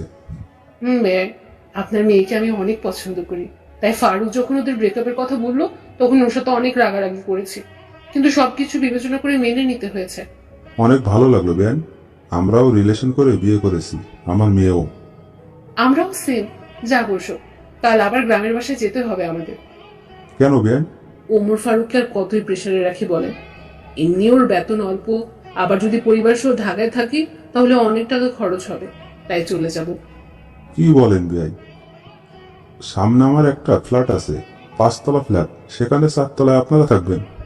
বেয়াই অনেক উপকার করেছেন, তাই জীবনে শোধ করতে পারবো না। আর উপকার করবেন না। বেআইন কি বলেন এসব? আমরা কিন্তু কষ্ট পাবো। আচ্ছা বেয়াই, আগে আপনার বেয়াই সুস্থ হোক। ও সুস্থ হলে যে কোম্পানিতে চাকরি করতো সেখানে আবার জয়েন করতে পারবে। রেফারেন্স আছে তো, সুস্থ হলে আবার ঢাকায় আসবো। আচ্ছা ঠিক আছে, কিন্তু এদের বিয়ের ডেট ঠিক করতে হবে না? কিছুদিন যাক। তবুও কদিন পর? 6 মাস পর। কি বলো তুমি? আচ্ছা ঠিক আছে, এখন চলেন, সকালের খাবার খেতে হবে। আব্বু, প্রচুর খিদে লাগছে, আর আমরা খেয়েই ঘুমাবো। ঘুম হয়নি রাতে। হারামজাদি আমার কাঁধে মাথা রেখে আরামসে ঘুমিয়েছে আর এখন চাপা মারতেছে। সবাই ফ্রেশ হয়ে এসে টেবিলে বসো। আমি দেখি কনার আম্মুর রান্না কত দূর। তারপর আম্মু আর আব্বু গেস্ট রুমে গেল, সাথে আদনান আর আনাহাও। আর কণা আমাকে টেনে ওর রুমে নিয়ে গেল। আমি যেই রুমে ঢুকেছি সাথে সাথে কণা দরজা লাগিয়ে দিল। এই কি করো, তোমার কমিশনার বাপ আমার গুটলি ফাটাই দিবে। কিছুই বলবেন, এখন যাও, ফ্রেশ হও আগে। ওকে। তারপর আমি বাথরুমে ঢুকলাম। 10 মিনিট পর একদম ফ্রেশ হয়ে বের হলাম। বের হয়ে দেখি কণা আগের কাপড় পরিবর্তন করে শাড়ি পরার বৃথা চেষ্টা করতেছে। আমি বাথরুম থেকে বের হয়েছি, কণা বুঝতে পারিনি। আমি হালকা কাশি দিলাম, সাথে সাথে কণা পিছনে ফিরে দেখলো আমি তো আবার ক্রাশ খেলাম। হালকা মেকআপ করেছে। উফ, অসাধারণ লাগছে কণাকে। তখনই কুত্তা, এমন করে কি দেখো, এখানে আসো। বলে ওর কাছে এসে আবার মন ভরে দেখতে লাগলাম। আমাকে শাড়ি পরিয়ে দাও। আচ্ছা। তারপর আমি কণার শাড়ির কুচি ধরলাম। ধবধবে পেট, নাভির 2 ইঞ্চি উপরে একটা তিল। আমি নিজেকে কন্ট্রোল করার চেষ্টা করতেছি, আর কণা সেটা বুঝতে পেরেছে। কণা আমার কাঁধে হাত রেখে আছে। আমি কুচি সুন্দরভাবে গুছিয়ে কোমরে গুজলাম। তখনই কণা আমার হাত চেপে ধরলো এবং মাথা পেটের সাথে চেপে ধরলো। আমি নিজেকে আর ধরে রাখতে পারলাম না। কণার মাথা শক্ত করে ধরে লিপ কিস করা শুরু করলাম। কণাও আর কন্ট্রোল করতে পারলো না, সেও রেসপন্স করা শুরু করলো। টানা কিস করতে করতে কণাকে কোলে করে বিছানায় নিয়ে গেলাম। বিছানায় ফেলে আবার কিস করা শুরু করলাম। তারপর গলায় কিস করতে লাগলাম। তখনই এই কুত্তা, আমাকে কি বিয়ের আগেই প্রেগনেন্ট করতে চাও নাকি? ও শিট, সরি, আমি ব্যাপারটা বুঝতে পারিনি। দোষ আমার, আমি ইচ্ছে করেই তোমায় শাড়ি পরিয়ে দিতে বলেছি। আমি জানতাম তুমি ঠিক থাকতে পারবে না। তবে রে, আহো, আর আমি বাইরে চলো। চলো। আরে মুখ তো মুছে ফেলো, মুখে লিপস্টিক লেগে আছে। বলেই বাইরে চলে গেল। কি বলো? বলেই আয়নার সামনে গিয়ে দেখি সত্যি সত্যি লিপস্টিক লেগে আছে। তারপর আমি ভালো করে মুখ ধুয়ে বাইরে আসলাম। বাইরে এসে দেখি সবাই আমার জন্য টেবিলে অপেক্ষা করে বসে আছে। সামনে গিয়ে দেখি কণার পাশে টেবিলটাই মাত্র ফাঁকা আছে। খিদেও লাগছে, তাই আমিও বসলাম টেবিলে। অবু শাশুড়ি খাবার সার্ভ করলো, আর আমি কোনো দিকে না তাকিয়ে খাওয়া শুরু করলাম। তখন নিচ থেকে সুরসুরি লাগলো। আমি বিড়াল মনে করে নিচে তাকালাম, দেখি নিচে কিছুই নেই। মাথা তুলে দেখি আমার প্লেটেও কিছুই নেই। আমার প্লেটের মাংস কে জানি তুলে নিয়েছে। কণার মুখের দিকে তাকালাম, দেখি কণা মুচকি মুচকি হাসতেছে। আমিও বুঝতে পারলাম গন্ডগোলটা কোথায়। খাওয়াই হলো না আমার। সামনে তাকিয়ে দেখি সবার খাওয়া শেষ। লজ্জায় আবার চাইতেও পারছি না, তাই পেটে ক্ষুধা নিয়ে হাত ধুয়ে উঠে আসলাম। কণা উঠে ওর আম্মুর কাছে গেল। আমি আম্মুকে বলে কণাকে না জানিয়ে আমার ভাড়া বাসায় চলে গেলাম। যাওয়ার সময় সাথে করে বিরিয়ানি নিয়ে গেছিলাম। সেগুলো খেয়ে ফোন বন্ধ করে চার্জে দিয়ে 11টার সময় দিলাম ঘুম থেকে উঠলাম বিকেল 4টায়। উঠে ফ্রেশ হয়ে ফোন অন করলাম। ফোন অন করে আমি অবাক হয়ে গেলাম। মিস কল অ্যালার্ট চালু করা আছে, দেখি 250টা মিস কল আর 119টা মেসেজ। কল এসেছে আম্মু, কণা, আদনান শাশুড়ির ফোন থেকে, আর মেসেজ এসেছে আদনানের ফোন থেকে 10টার মতো। বাকিগুলো কণা দিয়েছে। সবগুলো মেসেজ হলো আমি কোথায় আছি, তাড়াতাড়ি যেন বাসায় যাই, এসব নিয়ে। যাই হোক, এসব দেখে ভাবলাম কল দেই। দেখলাম ফোনে টাকা নেই, তাই বিকাশ অ্যাপস থেকে টাকা লোড দেওয়ার জন্য ডাটা অন করলাম। সাথে সাথে দেখি মেসেঞ্জার, হোয়াটসঅ্যাপ, টেলিগ্রাম সবখানে কণার মেসেজ।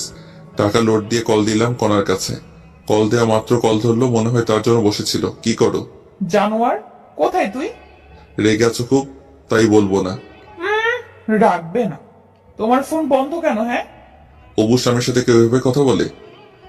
ঘন্টা, এবার বলো কোথায় তুমি এখন? ঘুম হয়নি তো, তাই যে বাসে থাকতাম সেখানে এসে ফোনটা চার্জে দিয়ে ঘুমিয়েছিলাম। লোকেশন দাও, আমি যাচ্ছি। পাগল নাকি? তোমার সতীন তোমার সাথে মারামারি করার জন্য বসে আছে। দেখো, তুমি জানো আমার রাগ কেমন। রাগিও না আমায়। ওকে, জায়গায় আসো। ওকে। আমি ফোন কেটে দিয়ে বিছানায় বসে ফেসবুকে নোটিফিকেশন চেক করতেছি। তখনই কনার আইডি সামনে আসলো।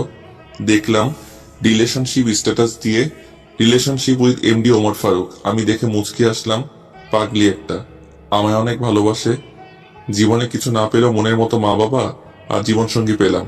আল্লাহর কাছে লাখ লাখ শুক্রিয়া। তারপর ফেসবুকের ভিডিও দেখতে লাগলাম। প্রায় 30 মিনিট আমার ফোনে কনার ফোন নাম্বার থেকে কল আসলো। কল ধরলাম, তখন কনা আমায় আমার দেওয়া ঠিকানা যেতে বলল। আমি গিয়ে ওকে নিয়ে আসলাম। রুমের মধ্যে ঢুকা মাত্র কনা এসে ঠাস করে আমার গালে একটা চড় মারলো। চড় মারার পরই আমায় জড়িয়ে ধরে কান্না করতে লাগলো। আমিও জড়িয়ে ধরে, নিজে থাপ্পড় মারলে আবার নিজেই কান্না করছো কেন? চুপ কর। তুমি যে বাসায় আসছো আমায় বলে আসতা। আমি মনে করেছি টেবিলে তোমার খাবার মেরে দিয়েছি, এই জন্য তুমি রাগ করে বাসায় এসেছো। আমি অনেক কান্না করেছি। আমি তো আম্মুকে বলেই আসলাম। তুমি নাকি বলেছো বাইরে যাচ্ছ, কিন্তু এতক্ষণ লাগে নাকি? তাই চিন্তা হচ্ছিল আমার। না বলে আসার জন্য দুঃখিত। হয়েছে, তোমার জন্য খাবার নিয়ে এসেছি। আচ্ছা, তুমি খাইয়ে দাও। পাবো না। তাহলে আমার খিদে নেই। আচ্ছা শয়তান, আসো। তারপর কনা আমায় খাইয়ে দিতে লাগলো, আবার আমি ওকে খাওয়াচ্ছি। তখনই আমাদের বাসার মালিক আসলো। বাসার মালিকের সাথে আমার সম্পর্ক ভালো। বাড়িওয়ালা এসে, কি ফারুক, কি খবর তোমার? দুদিন থেকে দেখাই যাচ্ছে না, ঘটনা কি? ভাই, আব্বুর অপারেশনের জন্য বাইরে গেছিলাম। এনিকে ভাবি নাকি? আপনার ভাবি। হাফ নাকি ফুল? পরে বলবো। আচ্ছা, পরে শুনবো। এখন বাড়ি ভাড়া কবে দিবা? কাল দিব ভাই। আচ্ছা, তাহলে আমি যাই। বাড়িওয়ালা চলে গেল। কনা আমায় রেডি হতে বলল। আমি তৈরি হয়ে নিলাম। আজ আব্বু আম্মু, ছোট বোন আনহা আর চাচাতো ভাই আদনান বাসায় যাবে। ওদেরকে বাসে তুলে দিতে হবে। আমি রেডি হয়ে রুমে তালা দিয়ে বের হলাম। কনা আর আমি রিক্সা নিয়ে কনার বাসায় গেলাম। বাসায় যাওয়া মাত্র, তোর কি আক্কেল জ্ঞান নেই? তুই বাইরে গেছিস, কনাকে বলা লাগবে না? তোমাকে তো বললাম আম্মু। তুই বলেছিস তুই বাইরে যাচ্ছিস, কিন্তু তুই যে তোর মেসেজ যাবি সেটা তো বলিসনি। আর তোর ফোন বন্ধ ছিল, তাই কনা কান্নাকাটি করে অবস্থা খারাপ করেছিল। বাদ দাও, তোমরা রেডি হয়েছো? প্রায়। বাস কয়টায়? রাত 9টায়। এখন 6:30 বাজে। তাহলে সমস্যা নেই। খেয়েছো তোমরা? তোর জন্য বসে আছি। চলো। সন্ধ্যা 7টার দিকে সবাই মিলে একসাথে বসে খেলাম। খাওয়া শেষে সবাই কনার আব্বু আম্মুর কাছ থেকে বিদায় নিয়ে রওনা দিলাম। আমি আব্বু আম্মু ভাই বোনদের গাড়িতে তুলে দিয়ে কনার বাসায় রেখে মেসে যাব। যাই হোক, স্টেশনে গিয়ে বসে আছি। কনা, আম্মু আর আনহান গল্প করতেছে। অত্যন্ত গরম এখন, তাই আম্মু আমাকে পানির বোতল আনতে বলল। আমি রাস্তা পার হয়ে একটা দোকানে গেলাম। দোকানে প্রচুর ভিড়, তাই দাঁড়িয়ে আছি। আর ওদিকে, আম্মু, তুমি আবার কবে আসবা? তোর শ্বশুর সুস্থ হলে। আম্মু, আমরা কিন্তু এখনো আলাদা বাসায় থাকতে পারি। আমি আর আপনার ছেলে চাকরি করি কেন? কিছুদিন যা, তারপর। তাড়াতাড়ি আসো। তোমরা আর আমার এই ননদকেও ভালো স্কুলে ভর্তি করাতে হবে। পরে সেটা ভাবি। আমার পরীক্ষা সব কমপ্লিট। 6 মাস পর পরীক্ষা। সত্যি? তাহলে আমি তোমার পরীক্ষার আগে যাব ওখানে। আচ্ছা ভাবি, আসিও, অনেক মজা হবে। যাই হোক, ওরা এমন আরো কথা বলতেছে। আর এদিকে আমি পানির বোতল কিনে রাস্তা পার হচ্ছি। তখনই প্রায় 2 বছর পর চিরচেনা আব্বুর কণ্ঠস্বর শুনতে পেয়ে দৌড় দিলাম। আমি তো শকড হয়ে গেলাম, আবার অনেক খুশি লাগতেছে, কিন্তু আব্বু কি জানি ইশারা করতেছে আর বলতেছে, আরে পাগল ছেলে, সামনে দেখো। বলেই আব্বু আমার কাছে দৌড়ে আসতেছে। আমি সামনে তাকিয়ে দেখি বিশাল দূরে একটা সিএনজি 60 কিলোমিটার পার আওয়ার বেগে ছুটে আসতেছে। সিএনজি এর গতি দেখে আমি ভয়ে কি করব ভেবে পাচ্ছি না। আমার ব্রেন কাজ করা বন্ধ করে দিয়েছে। আমি আমার মৃত্যু দেখতে পারতেছি। আমি ভয়ে চোখ বন্ধ করলাম। তখন আমার মনে হলো আমায় কেউ আচমকা টান দিল। আমি বুঝতে পারলাম আমি কোথাও পড়ে গিয়েছি, কিন্তু আমার শরীরে মনে হয় শক্তি নেই। কেউ একজন আমায় ধাক্কাচ্ছে। তখনই আমার চিন্তা শক্তি কাজ করা শুরু করে দিল। আমি চোখ খুললাম। খোলা মাত্র, বাবা, তোর কিছু হয়নি তো? কিছু হয়নি তো মনে হয়। চারপাশ দেখে আসবি না? ভুল হয়েছে, এবার চলো। চল। আম্মুকে বলিও না, আবার চিন্তা করবে। আচ্ছা। তারপর আমি আমার শরীরের ধুলা ঝেড়ে ফেলে দিলাম। তারপর আব্বু আর আমি, আম্মু, কণা আর আনহাদের কাছে আসলাম। আব্বু যখন এসে সবার সামনে কথা বলল, সবাই আনন্দে হই দিয়ে উঠল, আর আম্মু তো খুশিতে কান্না কান্না করতে লাগলো। তখনই, এই একসাথে এত খুশি কোথায় রাখি? তুমি যাও, বাবার কর্ণফুলের রস নিয়ে আসো। ওকে যাচ্ছি বলেই যেতে লাগলাম। কোথায় যাচ্ছিস? ফলের রস নিয়ে আসি। লাগবে না। আব্বু নিয়ে আসুক না। আরে ফারুক কোথাও যাবে না। জানো কি হয়েছিল একটু আগে? কি হয়েছিল আব্বু? কিছু হয়নি বলেই আব্বুর মুখ চেপে ধরলাম। আসলে তারপর সব খুলে বলল। আরে চিন্তা করো না তো, কিছু হয়নি তো। হলে আর কি হতো, মরে যেতাম। কান্না করার মতো কেউ নেই। চলো তো একটু ওয়াশরুমে যাব। চলো। তারপর আম্মুকে চুপ করে থাকতে বললাম। আব্বু আমার আম্মুকে সান্ত্বনা দিচ্ছে, আর আমি কণাকে নিয়ে বাস কাউন্টারের ওয়াশরুমে ঢুকলাম। কণা ভিতরে ঢুকে উকি দিয়ে কি জানি দেখলো। তারপর হঠাৎ দরজা বন্ধ করে দিয়ে আমার শার্টের কলার ধরলো। তখন, এই কি করছো? তুই কি বললি কিছুক্ষণ আগে? কি বলছি আমি? কি বললি তুই মরে যাবি? তোর কিছু হলে আমি কি নিয়ে বাঁচবো বল? সরি, আর বলবো না। সাবধানে দেখে শুনে বের হবা না তুমি? তোমার কিছু হলে আমি কি নিয়ে বাঁচবো? কলার ছেড়ে দিয়ে আমায় জড়িয়ে ধরে কান্না করতে করতে কথাগুলো বলল। তোমার আর আম্মুর দোয়া আর আল্লাহর রহমত থাকলে আমার কিছু হবে না। সবসময় তোমার জন্য দোয়া করি আমি। এবার কিস করো। তাই তো, তোমায় অনেক ভালোবাসি। কচু বাসো, তাই তো আমার কথা চিন্তাও করো না, শুধু বাজে কথা বলো। মৃত্যু ছাড়া আমি তোমায় ছেড়ে কোথাও যাব না। জানো না, জানো আমার না খুব কান্না আসছিল যখন তুমি এই কথাগুলো বলছিলে। মনে হচ্ছিল ধরে থাপ্পড় মারি আর বলি তোমায় অনেক ভালোবাসি। ওসব আমি ইচ্ছা করেই বলেছি। দেখলাম তুমি আমায় কেমন ভালোবাসো। এবার চলো বাইরে যাব, না হলে অনেক খারাপ ভাববে। চলো। তারপর আমি আর কণা সবার কাছে আসলাম। কিছুক্ষণ পর বাস আসলো। আমি সবাইকে বাসে তুলে দিলাম। সবার জন্য হালকা খাবার কিনে দিলাম। বাস যতক্ষণ ছিল ততক্ষণ দাঁড়িয়েছিলাম। তারপর আমি আর কণা সিএনজি নিয়ে বাসায় আসলাম। কণাকে বাসায় নামিয়ে দিয়ে আমি আবার আমার ভাড়া বাসায় চলে গেলাম। আমি আজ অনেক হেঁটেছি এবং কাজও করেছি, তাই অনেক ক্লান্ত থাকায় ঘুমিয়ে পড়লাম। ঘুম ভাঙলো কণার ফোনে। কল ধরেই দিলা তো ঘুমের 69 বাজাই। আইসে আমার জমিদার সাহেব, উঠে তাড়াতাড়ি অফিস আসো। আচ্ছা, যাবনে। আচ্ছা, আমি যাবার সময় তোমায় নিয়ে যাব। লাগবে না ম্যাম, আমারই ডিউটি আপনার বাসায়। ফারুক সাহেব তাড়াতাড়ি আসেন। আচ্ছা ম্যাম। কল কেটে দিয়ে ফোনে দেখলাম 7:48 বাজে। আমার অফিস 9টায়। কণার বাসায় যাওয়া লাগবে 8:30-এ। বেশি সময় নেই হাতে, তাই বিছানা থেকে উঠে বিছানার কিছু না গুছিয়েই ফ্রেশ হলাম। তারপর রেডি হয়েই কণার বাসায় গেলাম। তবুও 10 মিনিট লেট করেছি। কণার বাসায় ঢুকলাম। জামাই না হতেই আমায় এখন থেকে জামাই আদর করতেছে। যাই হোক, খাওয়া শেষে কণা লাঞ্চ পার্টিতে প্যাক করে নিল। তারপর আমরা দুজনে অফিসের উদ্দেশ্যে রওনা দিলাম। অফিসে ঢোকার পর আমি আমার কেবিনে গেলাম। কিছুক্ষণ পর সবাই আসলো। তখন কণা সবাইকে ডাকলো। সবাই মিটিং রুমে গেল, সাথে আমিও মিটিং রুমে। শোনেন, আপনারা আমাদের অফিসের অনেক লোকসান হচ্ছে। ম্যাম, আমরা তো ঠিকভাবে কাজ করছি, সর্বোচ্চ দিয়ে কাজ করি। সবাই তো করে না। ম্যাম, এই অফিসের ক্ষতি হলে অফিস বিক্রি করে দেবে। তখন আমরা কোথায় যাব? আর গেলেও হয়তোবা এমন বস পাবো না। আর এই অফিসে আমাদের সবসময় ছাড় দিয়েছে। অফিসের লোকসানের সময় আমরা কাজ করে তা পুষিয়ে দিব। সাবাস, আপনারা সবাই এরকম মানসিকতা নিয়েই কাজ করবেন। আমরা তাই করব ম্যাম। আরেকটা কথা, এ আমার ভালোবাসা এবং হবু স্বামী। সব মেয়েই ওকে দুলাভাই না হলে ভাইয়া বলে ডাকবা। আমাকে ওর কাছে এনে হাত ধরে বলল, ম্যাম খাওয়া দেন। আচ্ছা, আজ দিব। তারপর মিটিং শেষ করে দিল। কণা সবাইকে খাওয়ালো। তারপর আবার কাজ করতে লাগলাম। অনেকদিন আসতে পারিনি, অনেক কাজ পড়ে আছে। কাজ করতে করতে দুপুর হয়ে গেল। লাঞ্চের সময় কণা ডাকলো। কণার কেবিনে লাঞ্চ করলাম। লাঞ্চ শেষে আবার কাজ করতে লাগলাম। ছুটি হলে কণা আর আমি অফিসের গাড়ি নিয়ে একটু ঘুরে বেড়াই। তারপর কণার বাসায় গিয়ে রাতের খাবার খেয়ে বাসায় যাই। এভাবে চলে গেল 7 দিন। অফিসের কাজের প্রচুর চাপ, কোম্পানি লোকসান, সবাইকে দিয়ে তুলে নেওয়া হচ্ছে। এই মাস প্রায় শেষ হয়ে যাচ্ছে। মাসের আছে 5 দিন। অফিস যাওয়ার জন্য বের হয়েছি, তখন মেসেঞ্জারে আমার গ্রামের এক বান্ধবীর কল পেলাম। কি রে ফারুক, কেমন আছিস? আলহামদুলিল্লাহ, তুই কেমন আছিস? দুলা ভাই আর ভাগিনা কেমন আছে? ভালো ছিলাম, কিন্তু কয়েকদিন থেকে নেই রে মামা। কেন কেন কেন কোনো সমস্যা হয়েছে কি? তোর দুলাভাইয়ের হার্টের অপারেশন করা লাগবে। টাকা ম্যানেজ হয় নাই? সব কমপ্লিট। আর তুই তো জানিস আমরা পালিয়ে বিয়ে করেছি, এজন্য কেউ মেনে নেয়নি। আর তোর দুলাভাইয়ের অসুস্থতার জন্য কোম্পানি থেকে লোন দিয়ে অপারেশন করাচ্ছি। খুব ভালো করেছিস। আমার কি কোনো হেল্প লাগবে? ঢাকায় আমার চেনা পরিচিত তুই আছিস, আর অপারেশনের সময় আমি মেয়ে মানুষ কেমনে দৌড়াদৌড়ি করবো? তুই কি একটু 2 দিন সময় দিতে পারবি? আচ্ছা, কবে যাওয়া লাগবে? আজকে আয়, কাল তাহলে অপারেশন হবে। আচ্ছা, আমি আসতেছি। সীমার ফোন কেটে দিয়ে কণাকে টেক্সট করে জানিয়ে দিলাম আমি 2 দিন অফিসে যেতে পারবো না।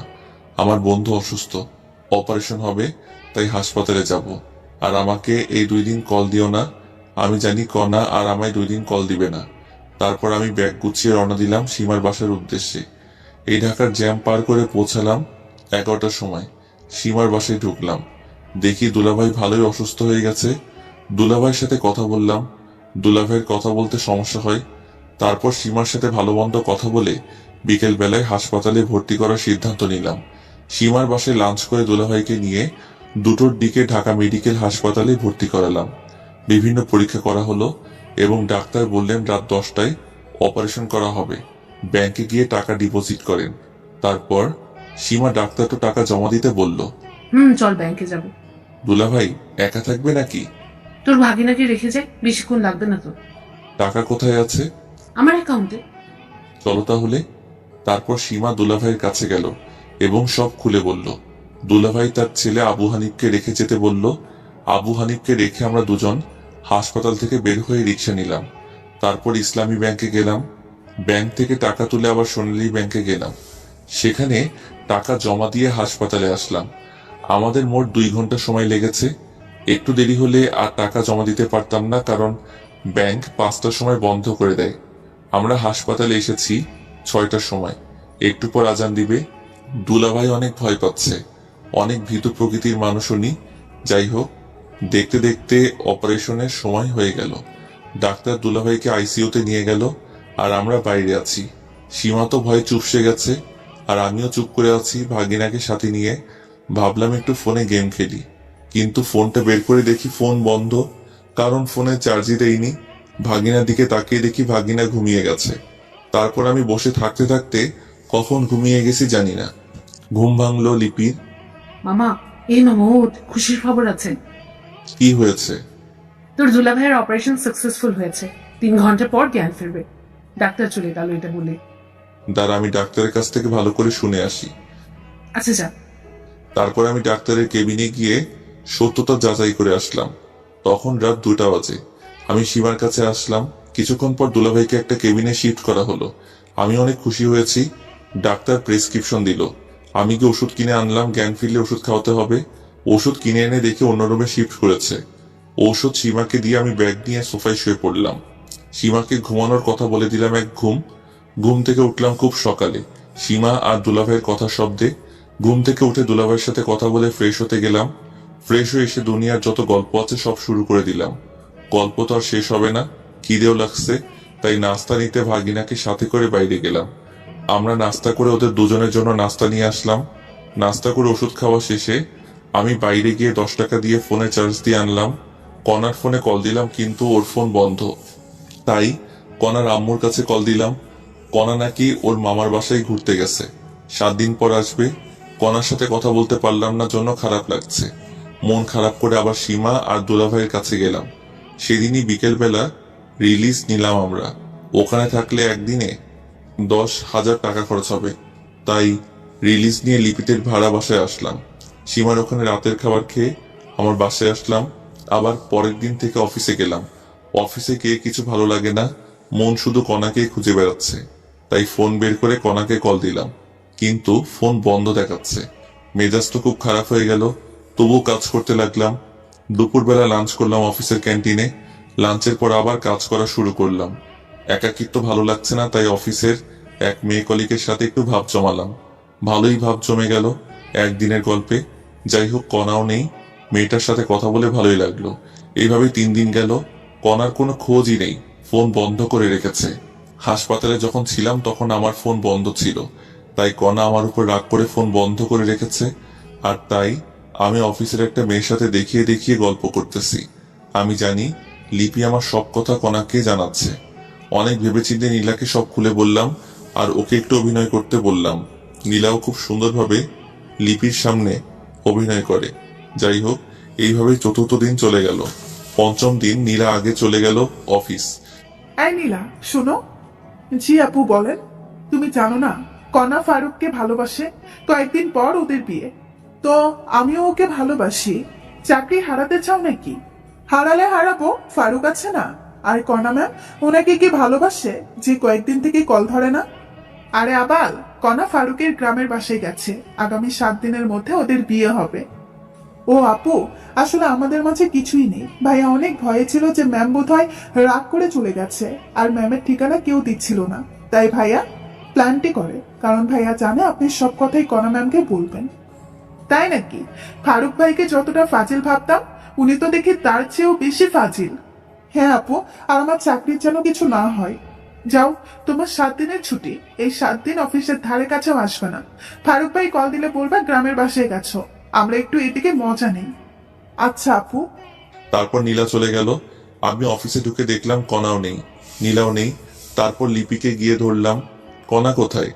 জানি না আমি। ভালো। আর একটা কথা শুনে রেখো, কণা ফিরে এসে আমায় খুঁজে পাবে না। ভাইয়া এইসব কথা বলবেন না। আপনাকে সারপ্রাইজ দেওয়ার জন্য কণা এইসব করতেছে। তাই নাকি? একটু টাচ দিবা। সারপ্রাইজ ভালো নাকি খারাপ? সুন্দর সারপ্রাইজ ভাইয়া। তাহলে আমি নিশ্চিন্তে থাকলাম। আর নীলাকে চাকরি থেকে বের করে দিও না আবার। কেন? ওকে তো বের করে দিব। থাপ্পড় খাবা। আমি ওকে অনেক অনুরোধ করাই অভিনয় করতে রাজি হয়েছিল। আর ওর বয়ফ্রেন্ড আছে, তোমার আপুর মতো সন্দেহ করো না আবার। হোক, আর আজ আমার সাথে লাঞ্চ করবেন। আমি মেয়েদের সাথে লাঞ্চ করি না। কণা বোধহয় ছেলে। বেশি বোঝো কেন? আমায় ছুটি দাও, আমি বাসায় যাব। আপনার অফিস না করলেও চলবে। শালি আছে না, ওখান থেকে নিজের কেবিনে গেলাম। দুপুর পর্যন্ত কাজ করে বাসায় আসলাম। পরিচিত এক ফার্মেসি থেকে ঘুমের ওষুধ এনে খেয়ে ঘুম দিলাম। উঠলাম পরের দিন দুপুরবেলা। উঠে আবার ফোন টিপতে লাগলাম। মাগরিবের আগে আগে কণার আম্মুর ফোন থেকে কল আসলো। আমি ধরলাম, তখনই বাবা, বাবা, কণা, বলেই কান্না করা শুরু করলো। কণার কি হয়েছে বলেন? কণার বলেই ফোন কেটে দিল। আমি আবার কল দিলাম, ফোন বন্ধ। কণার ফোনও বন্ধ। কণার আব্বুরও বন্ধ হয়ে আছে। মেজাজ খুব খারাপ। ট্রাউজার পরা অবস্থায় মোবাইল নিয়ে দিলাম দৌড়। রিক্সা করে কণার বাসায় গেলাম। বাসায় গিয়ে দেখি পুরো বাসা বিয়ের সাথে সাজানো। আমি দৌড়ে ভিতরে গিয়ে কণার আম্মুর কাছে গেলাম। কণা কোথায়? কণার কি হয়েছে? ওর আজ বিয়ে বাবা, অন্য একটা ছেলের সাথে। ওই ছেলেটাকে ভালোবেসে ফেলেছে এই কয়েকদিনে। কি বলেন আপনি? আর আমি কি? বাবা, আমার কাছে কিছু বলে লাভ নেই, কণার কাছে যাও। কণা ওর রুমে। আমি এক দৌড়ে কণার রুমে গেলাম। গিয়ে দেখি ওকে সাজানো হচ্ছে। আমি সবাইকে বাইরে যাওয়ার অনুরোধ করলাম। সবাই বাইরে গেল আর আমি দরজা লাগিয়ে দিলাম। কণা, এগুলো কি কি শুনছি আমি? যা শুনছো তাই সত্যি।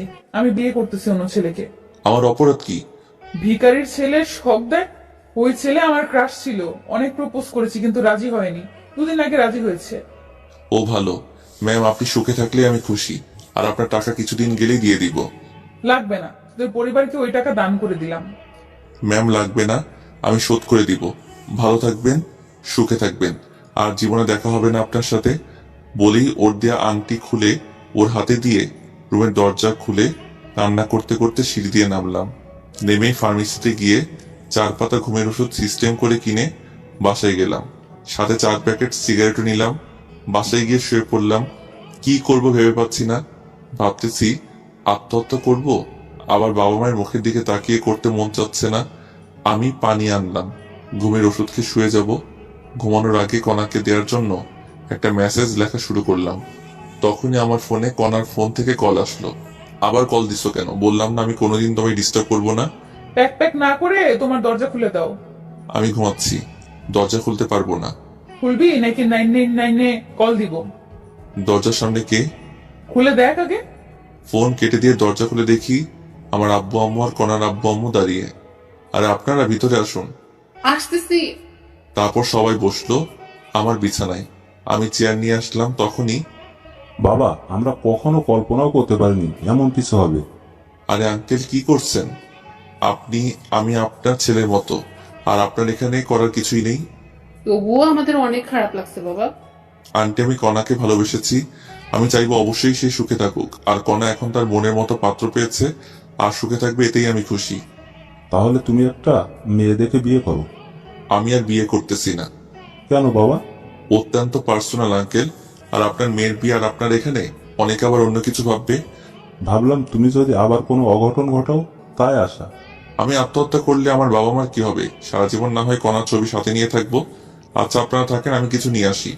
কোথাও যাওয়া হবে না। আমার কলার ধরে দরজা দিয়ে ভিতরে ঢুকলো। আমি কিন্তু কিছুই করিনি, ভয়ের ঠেলায় চেয়ারে বসে আছি। সেটা জানা আছে, এখন বসে থাকো তুমি। দুলাভাই, কেমন দিলাম সারপ্রাইজ? কারো ফাটে কেউ হাসে, কেমনটা লাগে? আমার কথা শুনে সবাই হাসতে লাগলো। তারপর কাজী রুমে প্রবেশ করলো, সাথে ইমাম আর মুয়াজ্জিন। আমার 2 রুম মানুষ দিয়ে ভর্তি হয়ে গেল। তখনই, আঙ্কেল, প্রেমিকার বিয়ে, প্রেমিকের সামনে পড়াবেন নাকি? আমি বাইরে যাচ্ছি। আরে গাধা, তোর সাথেই কণামামনির বিয়ে। তাহলে যে বলল কণার একজনকে ভালোবাসে। আমি সব বলবো, কিন্তু পরে বলবো। আচ্ছা, তোমাকে শিক্ষা দিব আমি কি জিনিস। যাই হোক, অনেক কাহিনী শেষে বিয়ে পড়ানো শেষ হলো। আবার কার আসলো, আমাদের সবাইকে আমার কনাতের বাসায় নিয়ে যাওয়া হলো। সেখানে গিয়ে দেখি আমার ভার্সিটির সব বন্ধুই আছে। ওদের সাথে অনেকদিন থেকে দেখা হয় না, কথাও হয় না। আমি তো ওদের দেখে অনেক খুশি। আমার সব বন্ধু বিয়ে করেছে, অনেক বাচ্চাও আছে। আর আমার বন্ধুদের সাথে আমি ইচ্ছা করে যোগাযোগ করিনি। যাই হোক, আমার বাসায় রেজিস্ট্রি হলো, এখানে কবুল বলানো হলো। রাত 2টার দিকে বিয়ে পড়ানো, খাওয়া দাওয়া শেষ। তারপর আবার আমাদের গাড়িতে করে নিয়ে যাওয়া হচ্ছে, কণা আর আমি পাশাপাশি। বুঝলাম না কোথায় যাচ্ছি আমরা। আমাদের বর্তমান ঠিকানায়। বুঝলাম না। তোমায় বুঝতে হবে না, আমাদের 5তলা বাসায় 2য় তলা আমাদের থাকার জন্য ফাঁকা করা হয়েছে। এখন থেকে আমি, তুমি, আমার শ্বশুর শাশুড়ি মা সবাই একসাথে এখানে থাকবো। সত্যি? বলে জড়িয়ে ধরে কিস করলাম। পরে যখন সন্ধ্যার কথা মনে হলো ছেড়ে দিলাম। জানি মন খারাপ করেছো, তোমার বাসর ঘরে সব খুলে বলবো। হুম। দেখো, তোমার বিকাশে টাকা দিয়েছি, কোনো দোকান দেখে ক্যাশ আউট করো। তোমাকে আজ খসাবে সবাই। কেন? আনহার লিপি বাসর ঘর সাজিয়েছে, তার জন্য টাকা দেওয়া লাগবে না? আদনান লাইটিং করেছে, তার জন্য টাকা দিতে হবে না? না, আমি কিছুই দিব না। মন খারাপ করে সিটে হেলান দিলাম। আচ্ছা। বলেই কাঁধে হেলান দিল। আমি আর ওকে সরিয়ে না দিয়ে শুয়ে থাকলাম। কিছুক্ষণ পর একটা 5তলা বাসার সামনে আসলাম। বাইরে লাইটিং করা। আমার বুঝতে বাকি থাকলো না আমরা কোথায় এসেছি। আমি নিজে সোজা সিঁড়ি দিয়ে উঠতেছি, তখনই এই জমিদারের পোলা, তোর বউকে কে নিয়ে যাবে? হেঁটে আসবে। আমি হেঁটে যাচ্ছি। তারপর কণা উঠতে ধরলো। কাপড় লম্বার মাটিতে লেগে থাকার কারণে পায়ের সাথে লেগে পড়ে গেল। সাথে সাথে আমি দৌড়ে নিচে নেমে আসলাম। ব্যথা পেয়েছো? না। কোলে করে নিয়ে যা হারামজাদা, দেখিস না হাঁটতে পারতেছে না। হুম। তারপর ভদ্র ছেলের মতো কণাকে কোলে নিলাম। তারপর সিঁড়িতে ওঠা শুরু করলাম। সবাই হাততালি দিচ্ছে, আর কণা আমার হাতে কামড় দিল। আরে করো কি, ফেলে দিব কিন্তু। মার খাবে নাকি? চুপচাপ নিয়ে চলো। হুম। তারপর আমি দোতলায় উঠলাম কণাকে কোলে নিয়ে। আমার বাসর ঘরে ঢুকতে দেয়া হলো না, আমায় সোফায় বসায় রাখা হলো। আর কণাকে লিপি এবং আনহা মিলে একটা রুমে নিয়ে গেল। আমি সোফায় বসে থাকতে থাকতে বিরক্ত হয়ে গেলাম। সাথে সাথে ফ্রি ফায়ার বের করে খেলা শুরু করলাম। জানি না কতক্ষণ গেছে। কিছুক্ষণ পর আনহা এসে আমার ফোন কেড়ে নিল। ফোন দে, মাইনাস লাগলে ফাটাবো তোকে। আমি খেলতেছি, তুই রুমে যা, তোর জন্য ভাবি বসে আছে। ভাবি হয় একটু সময় দে, আমি ম্যাচটা শেষ করি। যা বলছি, না হলে আব্বু এসে থাপ্পড় মারবে। ইয়ে মানে আনহা, রুম কোনটারে? আজকে প্রথম আসলাম তো এই বাসায়। টাকা দে আগে। ভাগ লাগবে না, আমি যাবই না। কিছু তো দে। ধর। ওই রুমে যা। আচ্ছা। তারপর আমি রুমে গেলাম, দরজার সামনে গিয়ে হালকা কাশি দিলাম, সাথে সাথে লিপি আসলো। দুলাভাই টাকা দেন। আনহাকে দিয়েছি। কত দিচ্ছেন? 2। আরো 1000 দেন। তোমারই বোনের টাকা, নাও, সমস্যা নেই। হোক, তবুও দেন। তারপর লিপিকে 1000 দিয়ে রুমে ঢুকলাম, তারপর দরজা বন্ধ করলাম। কণা এসে আমায় সালাম করে গেল। আমি ওর সাথে কোনো কথা না বলে একটা বালিশ আর একটা কম্বল নিয়ে সোফায় গিয়ে শুয়ে পড়লাম। কিছুক্ষণ পর কান্নার আওয়াজ পেলাম। উঠে গিয়ে, কান্না করবা না, ঘুমাতে দাও। তুমি সোফায় ঘুমাচ্ছ কেন? এমনি ভালো লাগছে না, তাই। তুমি কি চাও আমি চলে যাই? চুপ করে আছি, যে রাগী চলে গেলে আর আসবেই না, তাই চুপ করে আছি। আচ্ছা, যাচ্ছি। বলেই দরজার দিকে রওনা দিল। কোথাও যাওয়া লাগবে না বলেই হাত টেনে ধরলাম।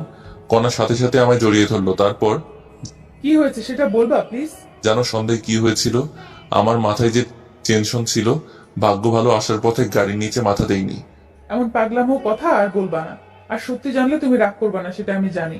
তাহলে বলো সেটা। শোয়ার পর তোমার বুকে শুয়ে বলবো। ঠিক আছে, এই ভারী শাড়ি পরিবর্তন করো আগে, আর পাতলা শাড়ি পরো। খালি অন্য ধান্দা। তোমার যা ইচ্ছা পরো। ওকে। তারপর আমি বাথরুমে গিয়ে টি শার্ট আর ট্রাউজার পরলাম। পরে কণা গেল। নীল কালারের জামা পাজামা পরেছে, লাইটের আলো অনেক সুন্দর লাগতেছে। মনে হয় এখনই কোনো ঘটনা ঘটাই। তারপর লাইট অফ করে দিলাম। মাথাটা আমায় জানতেই হবে। আমি শুয়ে পড়লাম আর কণা আমার বুকে মাথা রেখে শুয়ে পড়লো।